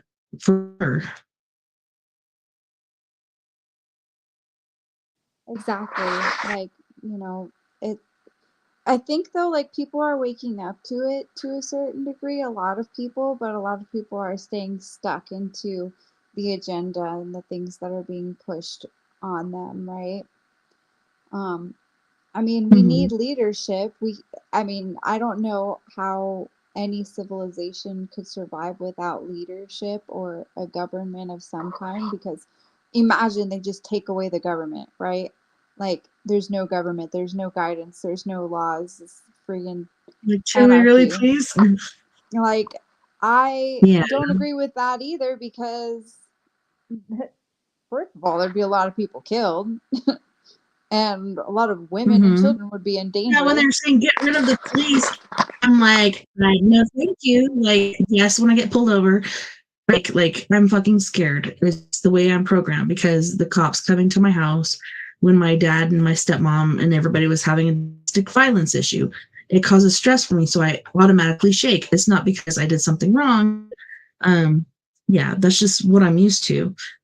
I think we need the police. And we're talking about let's get rid of them. I'm like, are you freaking serious? Like, what are you gonna take you in your neighborhood or whoever the frack house you think, and you're gonna be the new police? I don't think so. I don't know. That scared me. I was afraid they were actually gonna do it. I 100% back like the police and our first responders and everything. I mean, what would we do without them? It's the corruption though. Like I read this thing and it was like the 80-20 rule. Like there's the corruption within those organizations and the leadership and the corruption of the leadership of those and or ownership of those organizations is, where the problem lies. But we need that stuff. Like I think it's going to be very interesting and a very interesting next 10 years. That's for sure. Like I see all these smart cities being built and all this other stuff and I'm just like I don't want any part of it. I don't want any part of it. I me don't neither. want to be confined. I don't want to be regulated. I don't want like the Black Mirror episode where it's like we're being watched and monitored all the time. Not like in a creepy way, but everything we do is monitored through our phones and through like CCTV cameras and through satellites and everything. And I don't want it to be like you're being rated, like your social rating. We'll put it that way. Like there's a Black Mirror episode where it's like Oh my God. just Joe Blow on the street, you can be walking by him and they have like a social score and stuff like that. Like it all freaking jobs checking your social media. It's like it's stupid. It's just I'm torn between either posting more or what I've done I'm trying different things. So I've stayed pretty silent and quiet on most platforms for the last couple of years, partially because I'm making a lot of huge like life changes and focusing on work and a whole different strange path or whatever. But partially because I feel like anything you say online can be twisted. It's there forever. Anyone can see it, like for safety purposes. There's so many different things, but I'm at this like point and age and time in my life where I'm like, okay, you know what? I'm just gonna blurt it out. Like I don't care. I'm just gonna keep start posting and stuff again because everyone does at this point. I don't know. It's just weird. Once you put something online, it's there forever. Yeah, even if you delete it like immediately, it's there somewhere. Somebody's got it. Yeah. I've been grounded from Facebook for a while because I was reading this book here about the Nazis and the occult. Dark Forces Unleashed by Third Reich. Luckily, last weekend I finished that, so I can move on to the book. But I ended up doing like warning, like there's a lot of bad stuff in here, and I do not agree or promote or anything any of these guys have done. Like I don't agree with it, but I do agree that if we don't learn from our history, like we're doomed to repeat it. So it's important to learn about it. And a lot of people today haven't learned about it. A lot of people today are in denial. But yeah, my Facebook Live on all stratospheres, like mine, my Four Corners Paranormal, and my We Are Paradox Media. And I even put in like, this is not what you think it is. I was not promoting. I'm just educating. Oh, yeah. But yeah, I'm still blocked for that. There's definitely reasons for that, for sure. And yeah, that's like when I got videos taken down because I had literally screenshotted something that was on CIA.org and then it said it was false information. I'm like, how is it false information? I screenshotted it. Like, you can't, that's, but like people are waking up and I think they're censoring less of that, not, it depends on what it is and what platform you're using, but there's less censorship in some ways because there's just so many people. Like I think about 10 years ago, if I would have told people about the the experiments that like the CIA and other organizations throughout probably many years have used all over the world, like for remote viewing where they use like psychics to like find people and things and objects and things like that, like people would have called me crazy and or paranoid and or probably thought I was on crack or something. But like now if you talk to almost the general population within a younger demographic, 1 out of 4 or 5 people will probably listen and maybe even already know about certain things like that. It's kind of a cool time to be living. Mm-hmm. More and more people are becoming awakened or open-minded. Yes, there are tons of sheeple, but people are seeing things and being like, what the crack is that? And re-looking at things that they've always believed in. And that's the hard part. Like you were taught this, you were learned this, whatever you want to call it, but now you see things differently, like different things are happening. And it can be scary. Like to me, I don't know, I have not been the people, I have not been on that front. And yes, I pissed people off several times. And I'm like, it's not hatred, it's humor. Like I laugh not only at these things, but at myself, because if I can't, then I don't know, I'd be a very unhappy person. And yeah, I think I'm a pretty funny individual, and a lot of stuff that's happening in the world right now is pretty damn funny. Sometimes in not such a funny way, but I don't know, like always with trauma, I always have to laugh at some extent. It's kind of like my coping mechanism. But yeah, the world mad. Things are going crazy, and I think like I don't hate anybody. You know, AI there's right just so now much energy.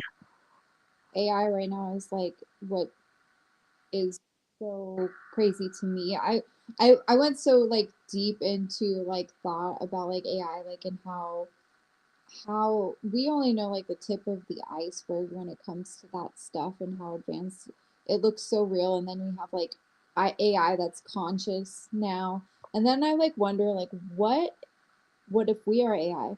What if there's like actual like robots just walking around that we don't even know? Because we only know the tip of the iceberg. It's funny, there was a What they're video showing earlier. us. Man, what was it talking about? I don't know who they is, There's but a you know, bunch of just people in that were general, the lining up. powers that be. Yeah, and those that follow. Yeah, I saw this video last break, not break, but last hour, where a bunch of people were lining up, and some guy was talking about, I can't even remember what he's talking about, because this guy at the very end just like was sitting there and looking around like really strangely, like this adult man is looking like a child, and he's looking and smiling and like looking everywhere while everybody else is focused on the speaker. He's just like super happy to be there, and he's on the very outskirts of the whole group. I'm like, what the heck is going on with this guy? Like, is this AI? Is this real? And then I don't know if you've heard about the pyramids or not, the structures they found under the pyramids. This to me is insane. Well, yeah, they But found yeah, it with somebody already sound did an waves or AI. something initially. Yeah. Yeah. Yeah. Yeah, I and think somebody did our a video time, on it. And I was like, oh, history somebody as finally we did a know it, video. history as we know it, I think is almost a complete lie. Just tons of it. There's so. Yeah, for the most part. Mm-hmm. The winners write history, and the winners are not always honest. It shouldn't be like that, really. It should be like, what happened, happened. Yeah. But it's always to With the protect AI things, to thing, it protect was like assets, to people under protect the pyramid. land, to protect wealth. That's what it all boils down to, is to protect all of the above: possessions, wealth, and resources. And it started so long ago and went Yeah, on can for you eat that? so long. Yeah. Like us empaths, we can feel It's just it. the wrong agenda. Mm-hmm.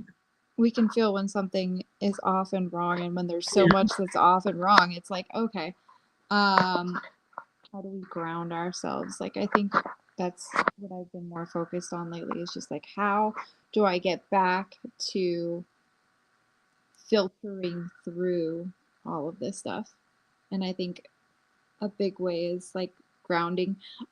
I used to laugh at people like hugging trees, or even that concept, and then I like looked into it, and I'm like, no, I'm not going to become a tree hugger, but I almost would hug a tree. I would have to make damn sure nobody's around, because I will not be that girl. But I'm so tempted. I have hugged trees, and it was in my teen years. I think I was 12 or 13, and we went up to Vallecito to the LDS camp, and it was so crazy. Like the trees smelled like different things. Some of them smelled like butterscotch. Some of them smelled like vanilla. And I can't remember what the other one was. Probably pine or something that it's supposed to be. But yeah, I was holding on to it and like smelling it. Yes, I did hug a tree. But to me, it's like, I'm not embarrassed about it, because trees have auras. Trees have energies. Trees have intelligence. Plants do. Like everything that I look at anymore, I can see auras on and know, like, everything is there for a reason. Everything has an aura, everything has intelligence. And I might sound crazy for saying that, but at the same time, I truly believe it because the more years that pass, the more I see. And to me, like when I first I was like, oh my gosh, so mind blowing. They have their own Yeah, auras, they have their own intelligence. definitely. They definitely do. But it's I've been a been while having a since lot of I've hugged a fun working tree. in mental health lately. It's very interesting being like empathic and spiritual and working in mental health. It's very it's very third eye opening. I had one What person you notice? I had one person recently, not too recently, but he he has like maybe like I don't want to say two personalities or two souls in one body or something. And it's funny because the other one will just pop out sometimes. It's not he's not diagnosed with it, but it's really funny when it happens. His second personality is kind of an asshole, but in a sassy way. He's Yeah. not like evil or anything, but he'll just like blurt things out and then not even know that he said it. And I feel like I need to name the second one. And because like I feel like I can have a conversation with the second one and it's like really sassy and he's always like frustrated and stuff and Say then Patricia. it's like it never even happened and it's like I need to come up with a name for that one because it's a completely different vibe, completely different person and Patricia. we'll call him guy number one has no idea. So I have my weird little sassy like what is it like kind of arguments with guy number two, but then 90% of the time it's guy number one. Well, maybe like 80% of the time. So it's kind of funny because it's like it's literally nowhere on paper does it say anything about that. um it's just something that I have figured out. And then I noticed, like with power of attraction and stuff, like I'm pretty good at calling in certain things. Um, and I don't know which comes first, the chicken or the egg, when it comes to like manifestation. I don't know if it's like, if it's like you call it in or you're picking up on something from the future. Does that make sense? Like if you're drawn to That's something, funny because Lily, yeah. yeah, like you're drawn to something, like let's say you're drawn to red cars, for example, a specific one, right? Or let's say lately for me it's been Broncos, like not even red, just like Broncos, right?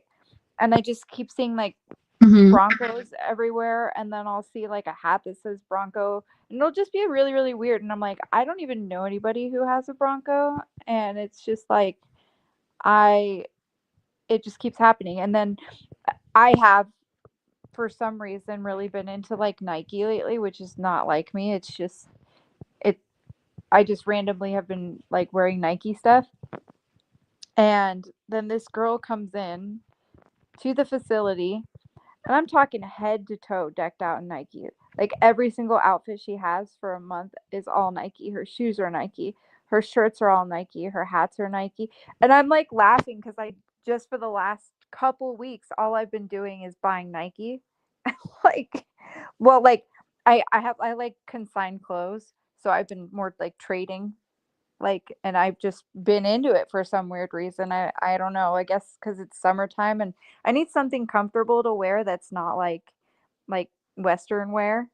And I've just been over like Right.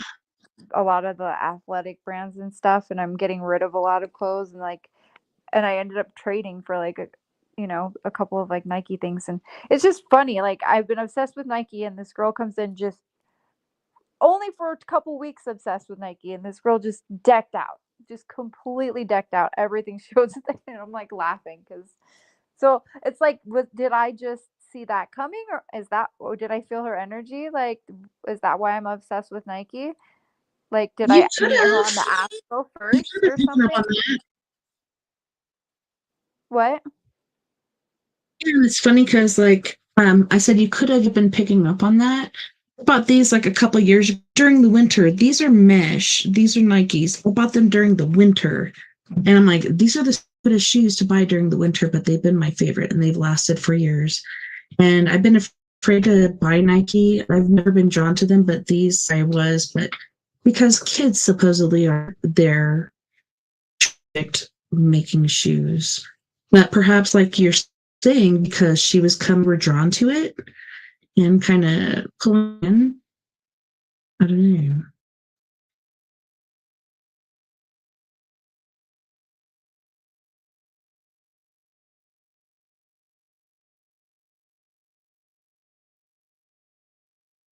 Are you still there? Oh, I was on mute. I'm so You're muted sorry. if you don't know. It's okay. I was like, you're muted if you don't. I thought it was me. Sorry. No, that was on mute. Oh, it's okay. But yeah, the CERN stuff was really fascinating. I actually, if I can, I'll send you a very fascinating video about that. Oh, there was one that was super fast. It got.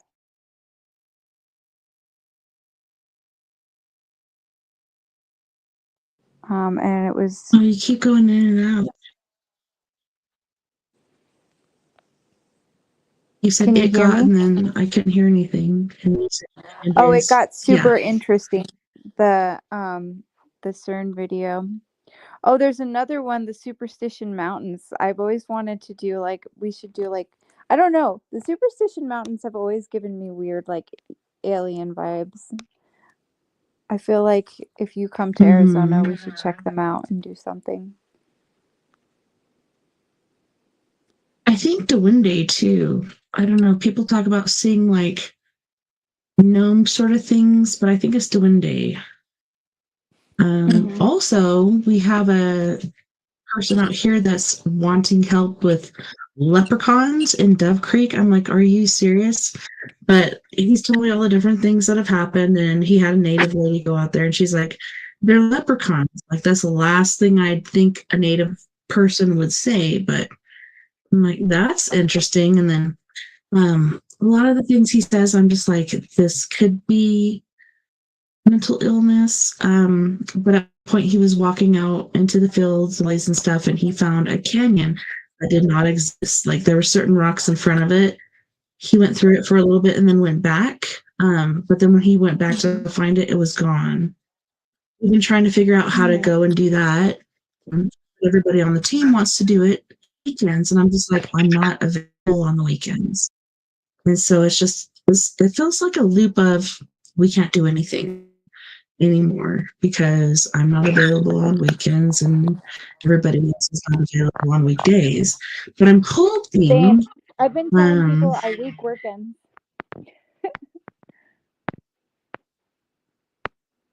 You've been telling them what? I week weekends. Mm-hmm. Instead of I work weekends, I've been saying I week weekends. That's right. It's so true. I just sent you a TikTok that's very interesting. You should check it out. I don't know if you necessarily want to do it for the show. It's definitely kind of paranormal, but it's very interesting. Right? Yeah, I don't know how to share it from here to there. I do have I did have my TikTok pulled up, but I got rid of it once I was like, she's here. But I have it pulled up right now. Maybe I could email it to myself if you want me to hear it. But remember Richard that was a part of our team and he was there for the trespass dance? I do. Yes, well, super proud of him because for the last few years he's been working in the community and helping the homeless and stuff like that and pulling meat and trying to get some things going for them. But yeah, he's supposed to go with me on this leprechaun thing too. But I'm just like, I don't know. Hold on. My phone is yabbering. But yeah, I was talking to him about how the girls can't do it on the weekdays and they want to do it on the weekends. And generally I'll hear back from him, but I haven't. So I don't know if he's available. I don't know if you can come up for that. Yeah, yeah, when it's all the way in possibly, Dove Creek. possibly. When's that? Well, how about you set a date and then we'll work around that? Because if we could have you and me and Richard, to me, that is a team. Yeah. Because I feel we're the most connected. Everybody else That's is on their other realm. And I did talk to Mel and another one because they're into Fae and different things like that. And leprechauns are kind of on the same wavelength, but I don't know. I think if me and you and Richard went out there, we can get it. If they have to work during the week, they have to work during the week. But I think Richard's kind of like me, an open schedule, especially since my car broke down. But even before then, I'm self-employed, so I can do my schedule however I want to. I've just been vehicle-less. Yeah. Ridiculous. Weekends are just right as Ridiculous. of right now, my no do zone. But yes, I would love to get out of here and see like some trees and head up at some point. Definitely. Plus I miss you. And Jeff, I miss you too. Like, I was so excited when you were talking about something that is not so happy. I was like, you're in the area, and you're like, nope. I'm like, man. But no, like, yeah, if we could work that out, that'd be awesome. And like I said, I'm pretty open, so whatever your schedule entails, maybe we can work around that. And I can let Richard know. But Yeah, yeah, this definitely. guy I'm probably going to be coming up a couple of times for sure this summer because just mainly my horses need some grass. They've earned it. They've worked hard. They've earned their keep here, I can understand. being therapeutic for all the people that need it. It's pretty nice. It's nice to be able to share kind of what they do for me with others.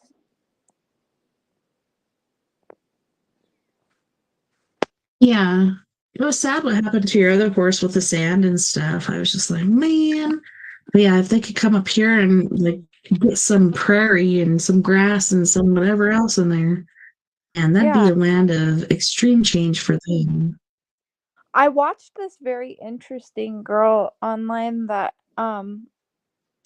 she does like Reiki with horses. So she does like Reiki healing sessions. She'll lay Mhm. someone down like on a like a massage table and play like sounds and whatever chimes, sound bowls. And the horses will like I don't think my horses will do this, but I don't know if I want to be that far into the hooky dookie stuff, but I am curious if I started playing like meditation music or like what is it called, like Tibetan monk chants or something, or like sound bowls, and then Mhm. laid someone on a massage table, if the horse would come and hang out with them and just see. Like, I put nothing past like animals and their reaction to energy, or their reaction, creation, response, whatever you want to say. Like, I think it'd be very interesting. Funny because the first day I got the geese, not last night or yesterday, but the day before. Just like hold them in the blanket to the point where Vern didn't even know. He's like, well, let's see those geese. And so I just folded down the blanket. He's like, okay, Bruce. But yeah, that night they were like beak, beak, beak all night long. I'm like, how can you do that? You're just beaking all night long. And then they finally made it down the next day. They were probably really tired. And then stay, hold them in the blanket, putting them back. They're doing good. Today, holding them in the blanket, putting them back. Then they're just like beep, beep, beep. And so I put in like sleepy time, like meditation music, and they quieted down. And I haven't heard a peep since. And it shut off a couple times, and they're still really quiet. I think animals are really keen to certain wavelengths and stuff. Yeah, that was pretty cool that they were Yeah. needing you to come Similar back. thing happened with me with my iguana. I used to play like the Tibetan like um chanting slash like I don't know if it's chimes or whatever it is, bells, and my iguana would chill out and like be more like she was very feral when I got her. She's kind of taming up now. She eats out of my hand. She climbs out. It took like almost 3 years to get her to this point. It's been a process, but I mean, she used to just be terrified and she used to play dead, which is not typical for iguanas, but she was just wild. And then I used to play that music for her and she definitely seemed to chill out and like be like more social and calm. It really does work. The right ones do. Just there's so many out there that I don't necessarily believe are the proper like frequency. Mm-hmm. And then how do we know what Yes. frequency Interesting. it is depending on the device we're playing it on? Also, like it may have been Mhm. recorded with that frequency, but whatever apparatus we're playing it on, who's to say what frequency it's actually like outputting? Yeah, what makes them comfortable or relax or whatever, like you're saying. Didn't you get her from Mexico or somewhere? I thought you went down somewhere and you found her. Was that down in Mexico? No, I don't know I if I'm went to right or not. Mexico and there was an iguana, but it wasn't her, and kind of inspired me to want an iguana. That iguana was very friendly. I did not take it from Mexico because it belonged to a man. Its name was Tequila, and I just decided right then and there, like, Mhm. why have I never had an iguana? I've had every other animal, and yeah, I've had her for like 3 years now. She's pretty small. It's definitely a female. They're like a third Yes, the the one size of a that's in male. your band room. What'd you say? I missed that. Can you repeat? Was she the one that was in your band room? Yes, same one. Same one. She's still Yeah. alive and thriving. Oh. Yeah, it's unfortunate. This winter was pretty good until it started to warm up, and then the fox reared its ugly head.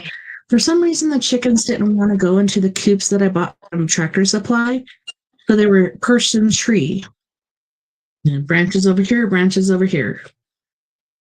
And one by one, they were picked off not only by the raccoon, but mostly by the fox.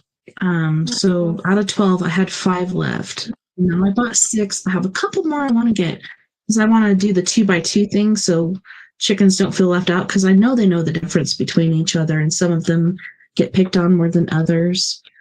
Yeah, That's why they call it a the weird pecking thing. I order. also ordered like 200. Yeah, I know. I told the kids, I'm like, the pecking order really does exist. Poor Shirley, she had her neck pecked for quite a bit, and I was like, was it molting or pecking? Because it grew back pretty quick. But yeah, I have a big ass box here, almost as tall as me. It comes up to here, and it's got 250 egg crates in there. I also have stamps coming, so since I can't work, I'm going to be selling eggs. Oh yeah. I'm so I have, definitely in the market for yeah. some more chickens. Mine got taken off one by one, and then I had a bunch of roosters, and yeah, I definitely want more. I want layers though. Yeah, I I had don't one want to. rooster, Bob Ross. Yeah. I have some really good layers, but it was quite by accident. Like, I wasn't looking for meat or whatever, but for the most, they're pretty equal on the same extent. But yeah, I have 5 last ones, which were out of 12. One of those 12 was a rooster, Bob Ross. That guy hated my guts. Like, every time I come out there, he'd be like, "Oh, I'm just going to act like I'm pecking the ground. I ain't paying no attention to you," until you turn around, then like he'd karate like rooster me. Wow. And I hate that because roosters have scared me since I was a kid, but I had to save him one night. Lily woke me up. She's like, "Mom, something's screaming in the backyard. Something bad is happening." And I went out there, and Bob Ross was back there, and a lot of his feathers were plucked and stuff. And whatever it was ran away. I'm pretty sure it was a fox. So I put him in one of the soups before I built my winter one, and he was just like so dormant. He didn't even care. He was just like, "Okay, put me away." And then he started getting peppy again, but then it happened again, and they actually got him that time. But it makes me sad. Like, yes, it's the circle of life, but fuck that raccoon and fuck that fox. Yeah. If I get another rooster, hopefully I'll be closer to it than Bob Ross, because I've seen people have really close connections with their roosters where they gonna run to their owner and be so happy, like Bob Ross just wanted me to die. Yeah, they can be Okay. spicy. I try to save him. Yeah. He was a Polish rooster, and the lady that sold him to me, she laughed and she's like, "Oh my God, I've never seen one of those." And so I showed her a picture and she laughed. She's like, "Oh my gosh, that is so funny." I'm like, "It's funny, but it's not." But yeah, if I get another one, hopefully it'll be different. Hopefully I'll be closer to it. I've been trying to connect with my chickens every day till the geese got here. And then I've been trying to connect with them hardcore because they're going to be a more hardcore sort of thing going on. But yeah, they're so cute. Gauzy, I got her when she was like this big. So I think she was like 3 months old. These are like this big. I'll have to send you pictures. They're so precious. Yes.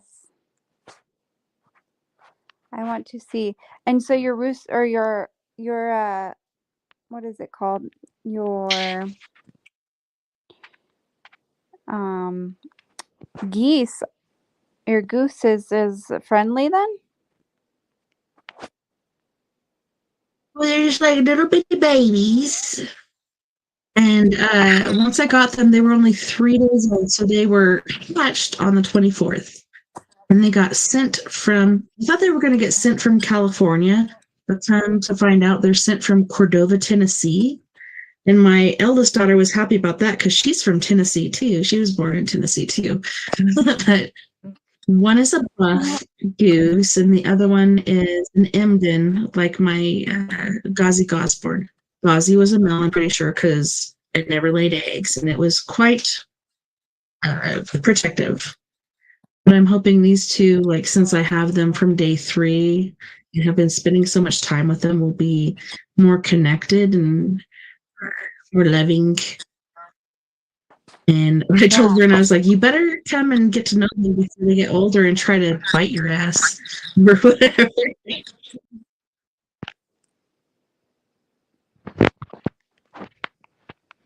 Yeah.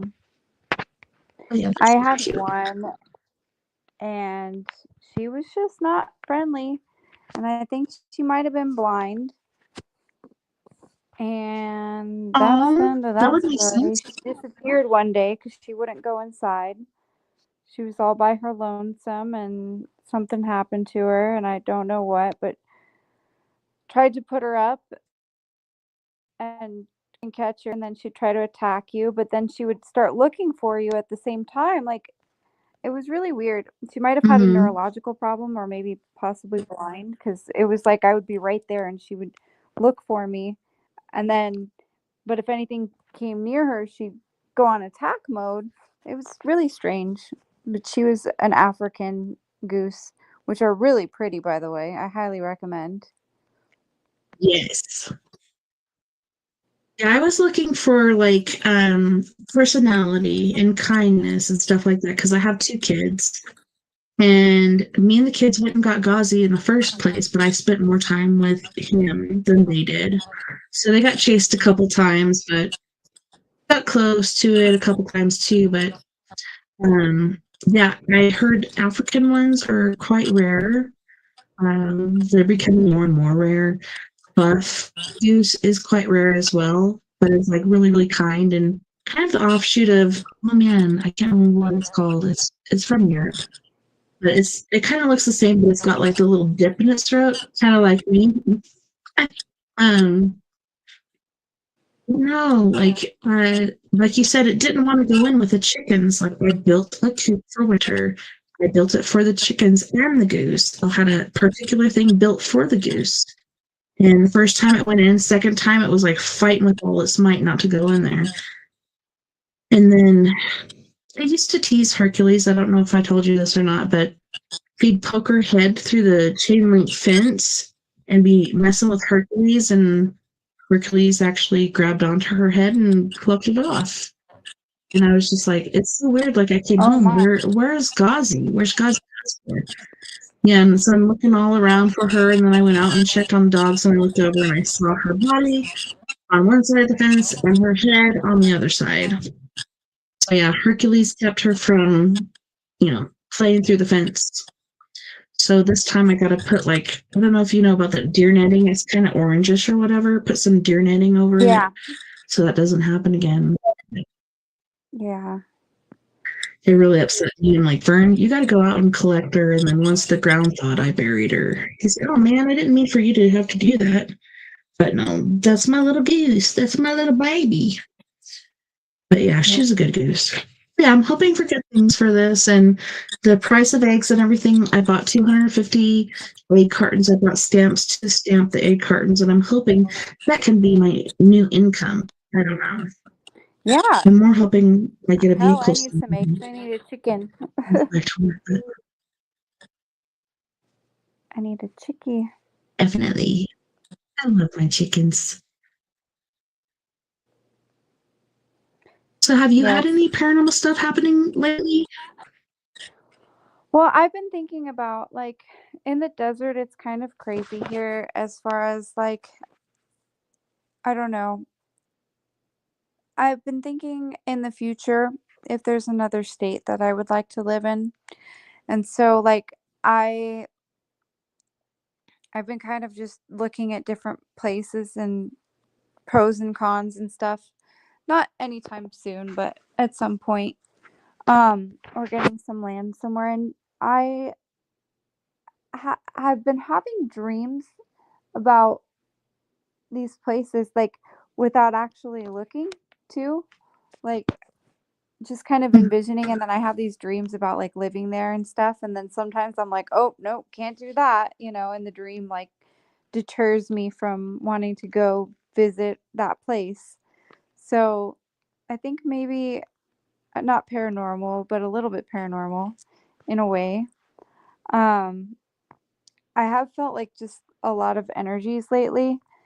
Um, I've had a lot of lights flickering. I think there's something around me that isn't mine, and I don't know who it is.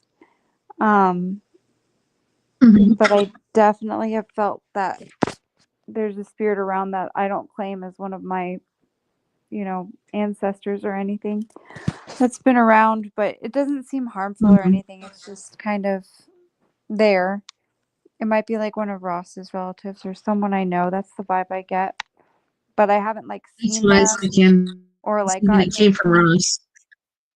What'd you say? I said that was what I was picking up on when you said that. It is. Automatically, I thought it came from Ross. I don't know if it's a relative or something from his property, but it definitely came from Ross. I think it's a relative of some kind or a friend of some kind that just kind of pops here and there. I feel I honestly feel it's related to him and they're trying to tell me something, but I haven't really been in a space to tune in to anything. I feel I've been my energy's been pretty low and weak, and I just haven't been able to I haven't really tried, but I haven't been in a place to really communicate either.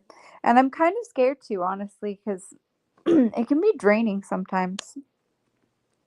And Yeah, once you acknowledge them, they can really hook in there. And so that's a scary prospect. But something's trying to tell me something. You just reminded me because I've also put it off trying to figure out what it's all about. But I don't feel like it's against me or anything. It's just like there, you know. Got a little ghost of some kind. Mm-hmm.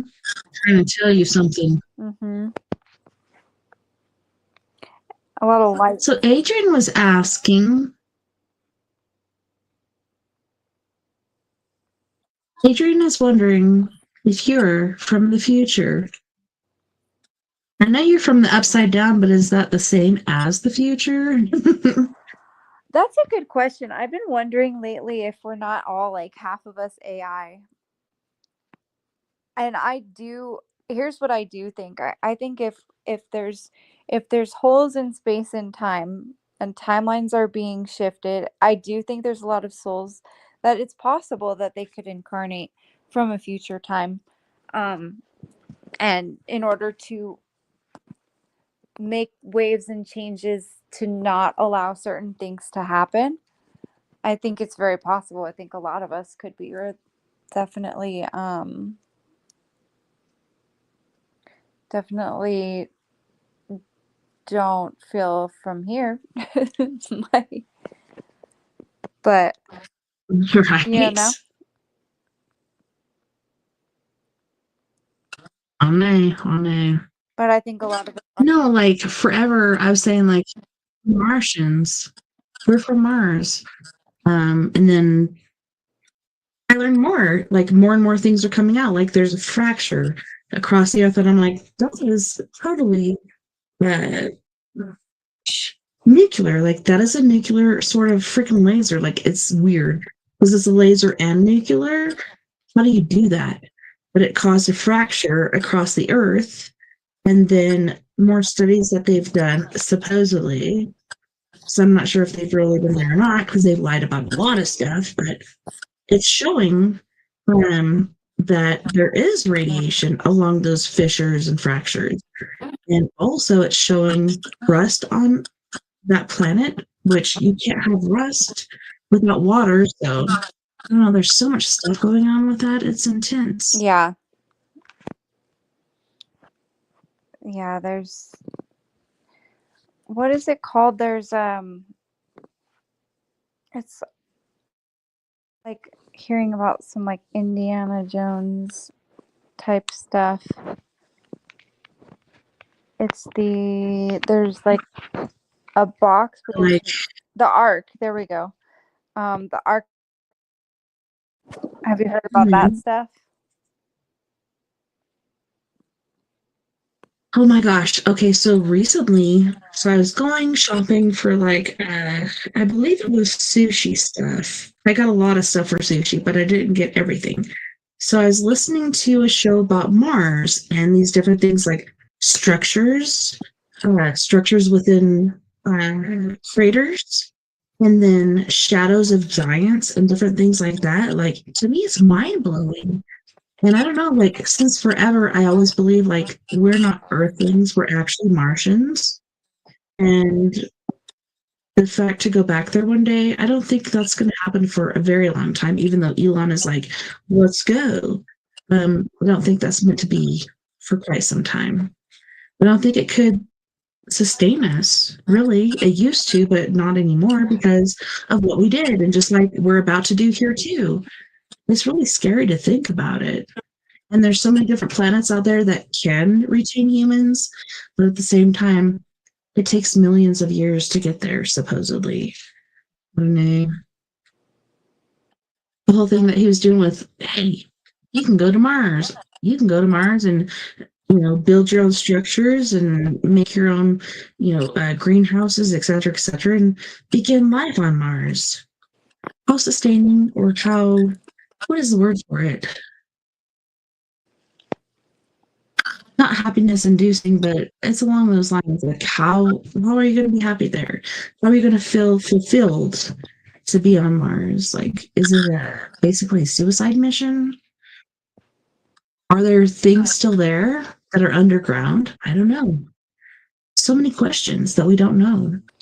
So many questions, so little answers, and all we can do is kind of just hope and pray that we get some clarity as to what the heck, is even going on in this world and why we've been lied to for so long, and hopefully prevent future disaster and help create a better and more functional, more happy, healthy planet in some way, shape, or form. Because I feel like we can be focused on the wrong things. Like we have so much beauty like around us and stuff, and it's just like it's getting destroyed. It's sad to see just everything just get destroyed and developed. And then they say that there's a birth rate problem, right? But it's like, if there's a birth rate problem, Yeah, it's going lower and lower according to Elon. But why why is it all like housing developments? What's happening to all of our land? If we're underpopulated compared to what? Like, because our life expectancy is twice as long as it was in the past. 2 to 3 times longer sometimes, depending on where we're at and what time period we're talking. But it's like they want us to create more humans, to create more workers, and build and build and build and destroy and destroy and destroy our land, right? And then what's happening to the rest of our land? It's not being preserved like in any way, shape, or form. It's not being given to the farmers, which it should be. There's just less and less of that. They're trying to control like where our food sources are from and stuff, and that's just sketchy to me, That brings me to Bill Gates and all the property he's bought. And then also, not only has he bought tons of land that, if you look at the future map where it's supposed to flood and everything, he's buying every single bit of land, basically, except for ours, but for a future. And then also, China is in there buying land. And mostly that's near bases, but I don't know. As far as it comes to the end of the world, is if that's going to happen. I don't trust Bill Gates. I think Bill Gates is a POS. I think him and Zuckerberg and all kinds of other millionaires and innate people are building underground things because they know something's going to happen. Is that by their own hand, or is that by something else that they know is going to happen? Bingo. I don't know. To me, either way, it's scary. Yeah. Either way, it's scary to me. It's like, either hand to me is scary. Like, what is it? They're building them for a reason. They're like, oh no, we just thought it'd be cool. Even, oh my gosh. I almost said Briston Maroney. That is one artist I like. Oh my goodness. I can't believe I can't remember his name right now. Sunflower and stuff. Oh, yeah. Yeah, there's something wrong with me. I've been doing blood work and stuff because there's a lot of stuff going on with me that I don't know what's going on. But this is one of my favorite freaking artists that came out of nowhere. He came from a chicken house. What the crap is his name? Elon is taking over my mind. And then there's Kristen Rooney. A chicken house? Holy shit. Yeah, he was working at a chicken house as far as like selling chickens, as far as like drumsticks and fries and stuff like that. He just recently went from pop to country. He's been my favorite artist forever. That's why I'm like mind blown. I can't remember his name. I keep thinking Elon Musk, and for hell no, that is not it. Get out of my mind, devil. Yeah, I don't know who. I wish I could help. Sunflower. All right, that's one of them. Post Malone? Yes, Post Malone. Oh, I did. He's I so got Crystal. it. Oh my What's gosh. that? It's like, yeah, there's something going on with my brains and other things. how can I not remember Post Malone? But yeah, he's building underground things too. Like people that are in the know are in the know. And I don't know if you've watched him on Joe Rogan and stuff, but he's super intelligent and down to earth as far as what's going on Earth. It's insane. But yeah, if things start to go to shit, you need to come back up here because we're in the safe zone. Where you're at's going to be like ocean. Other people are going to have like the oceanfront property. I But think where I'm at is going to catch on fire. So it already does like every summer. before it floods, Right. yeah, before it floods, it should catch on fire. Mm-hmm. You come live with me. So there. Yeah.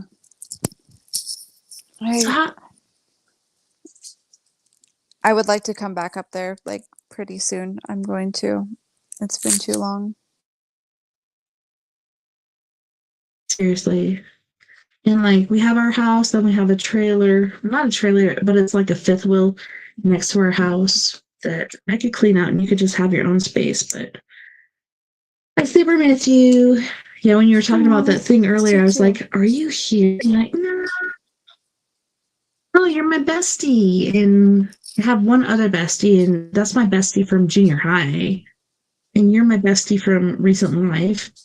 I hate to label you like that if you don't like it, but you are my bestie. No, no matter if you I like it don't or not. mind. Yes, I don't mind at all. You and one other friend are my besties, and I've just known her for 20 some odd years. So she's like just known her forever. But yes, she's more Yeah, like we family. all gotta. Can't get rid of her. Yeah. I mean that in the most loving way. Yeah, I feel that. Yeah, seriously. Not hateful or nothing. But no, I'm so glad you can make it tonight.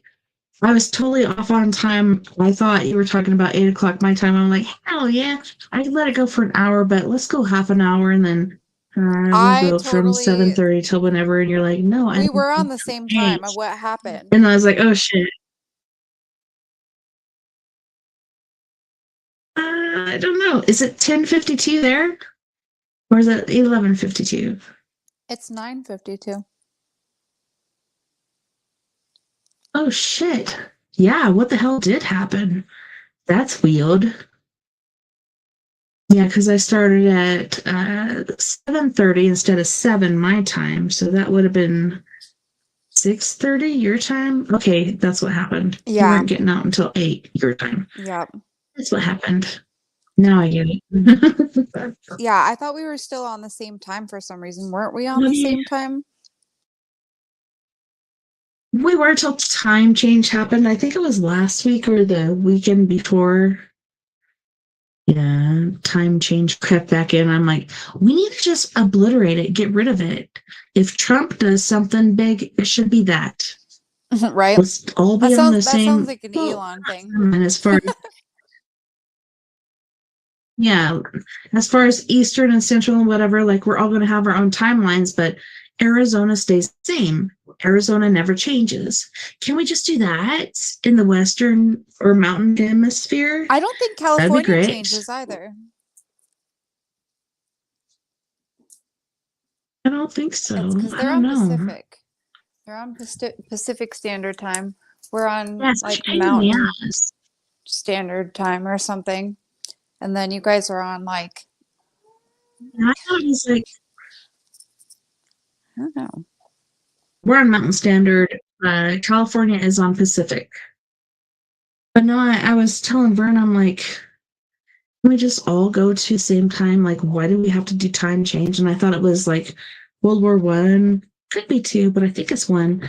He's like, no, it's the whole pigeon thing. I'm like, what? I thought it was the farmers. You know, the farmers need so much daylight to get shit done, so they're like, let's change time for our betterment. But I guess it's pigeons. What the crack? I don't know. And that's where that's the first time it went wrong, trying to mess with our timelines, our time clocks. How dare they? Mhm. Yeah, they need to just fix that and let it go. Let it go. I won't sing it. That'd be best. Jeez. I won't. I was tempted, but I won't do it because I'm not talented enough. Yeah, me either. Well, as far as music and stuff, like, do you have anything new going on with that? No, I don't really have much of a space or time to do it. I need to. I need to for my own health and well-being, and I will. But if I'm making music, it's a lot, and I don't really have a space for it. Like I'm like a sardine right now with so many animals and people in a small space, and I just if I go back up to Colorado, I probably can, but I've been doing like some writing, but not Yeah. any recording. We got a garage, we got a fifth wheel. I've been working on cleaning up stuff, but it's hard because it's me against like 3 other people. And to me, they're all kids, even though one is not. But I'll eventually get it, especially since I don't have a regular job since my car broke down. But as far as your music goes, like, where can people go to check out the music that you have produced or created? It will be under Antidote for Savages. For is FOR, not the number. And it is pretty much everywhere. A lot of them are fairly old, kind of independently recorded and stuff, but I will have more out. On YouTube, I have some videos, and then on Instagram, I have a bunch of little short clips of songs and stuff. It's my therapy besides horses. I need to make some music, but you have to really get into the flow to do it and have like the time and space. And I don't necessarily need the space, but it's coming. It's coming. I'm about to I need to. I need to create. Too. And there's certain things I've seen like on your timeline, whether it's you or Antidote for Savages or whatnot, more of a sort of Western swing, but I don't know, like I can feel something happening there. I know it's going to be pretty epic because anything I've seen you do so far is certainly epic. And last time we spent time investigating and stuff, we also spent time with some music, and I'm just like, yes, yes, yes. Like anything you feel like you could do it. Like the voice you have, the talent you have. To me, it's boundless. You just have to believe in yourself. Oh, thank you. I just that's it's more for therapeutic purposes, I would say. It kind of always has been. Um, and when I'm in a Connects with people. yeah, when I'm in a space to do more, I definitely will. It's never gonna leave my life. I will never not do that. I've been doing a lot of like writing and stuff lately, just not a lot of recording. It's very time consuming. That's going to be epic once you finally put it out. Yes. I'm looking forward to that. I'm just Well, we're excited keeping to this start till doing the it hour. again. Just took a little Me vacay. too. I'm like, hey, you got some new music for me to share?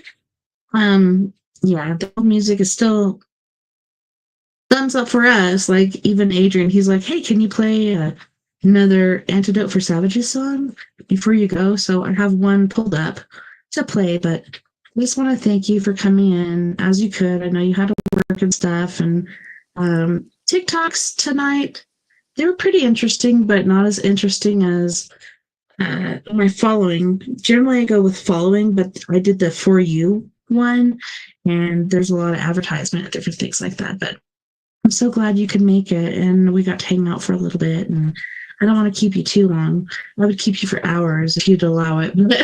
Oh, Can you yeah, tell our me too. listeners where to find Antidote for Savages? Yeah, Antidote for Savages is on all platforms. So Instagram, Facebook, I'm not too active on. YouTube, Spotify, iTunes, all the above. That's awesome. Well, thanks so much for hanging out with me tonight and our listeners. And yeah, we need to talk more often. I know. Thank And you. not You're just wait such an till certain angel. weekends for sure. Aw. Yeah, like I need to call my mom tomorrow. I haven't talked to her in months. When it comes to the phone, like I'm really weird. I have a phobia. So yeah, I haven't talked to my mom for months on the phone, and I write my grandma because I can't call her either because I don't know, something in my head doesn't allow me to. Yeah. But yeah, I'm super glad you made it tonight. Yeah. Thank you so much for inviting me, and I hopefully we can do some sort of a paranormal outing at some point. Definitely I will be up there this summer though, come hell or high water. Even before maybe this spring I will be up in Colorado. I need to. Heck yeah. Yeah, we got that leprechaun thing going on, so definitely, hopefully you can be there. Me, you, and Richard, maybe some other gals, but yeah, I really look forward to that. Thanks again for hanging out with us and get a good night's rest. And yeah, call me anytime. Yes, Or ma'am. text me or whatever, and we can chat. And check out that TikTok I sent you. It's pretty Alrighty. cool. Good night, sister. Good I night. will. And I'll let you know what I think. Awesome. Good night. Love and light. Love and light. Bye.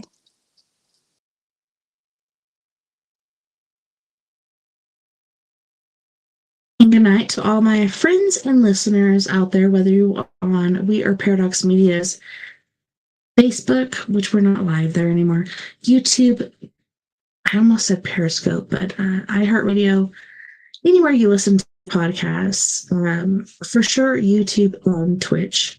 Putting News, 9 Night Live and Light. Thanks so much for hanging out with us this evening. Next weekend's going to be pretty epic, so make sure you tune in.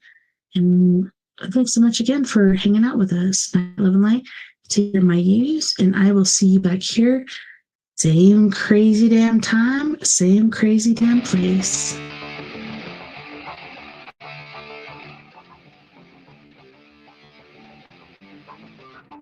Don't forget, we're all in this together. Together, we can make the world a bit better. And together, my friends, we are Paradox Media because without you, there is no us.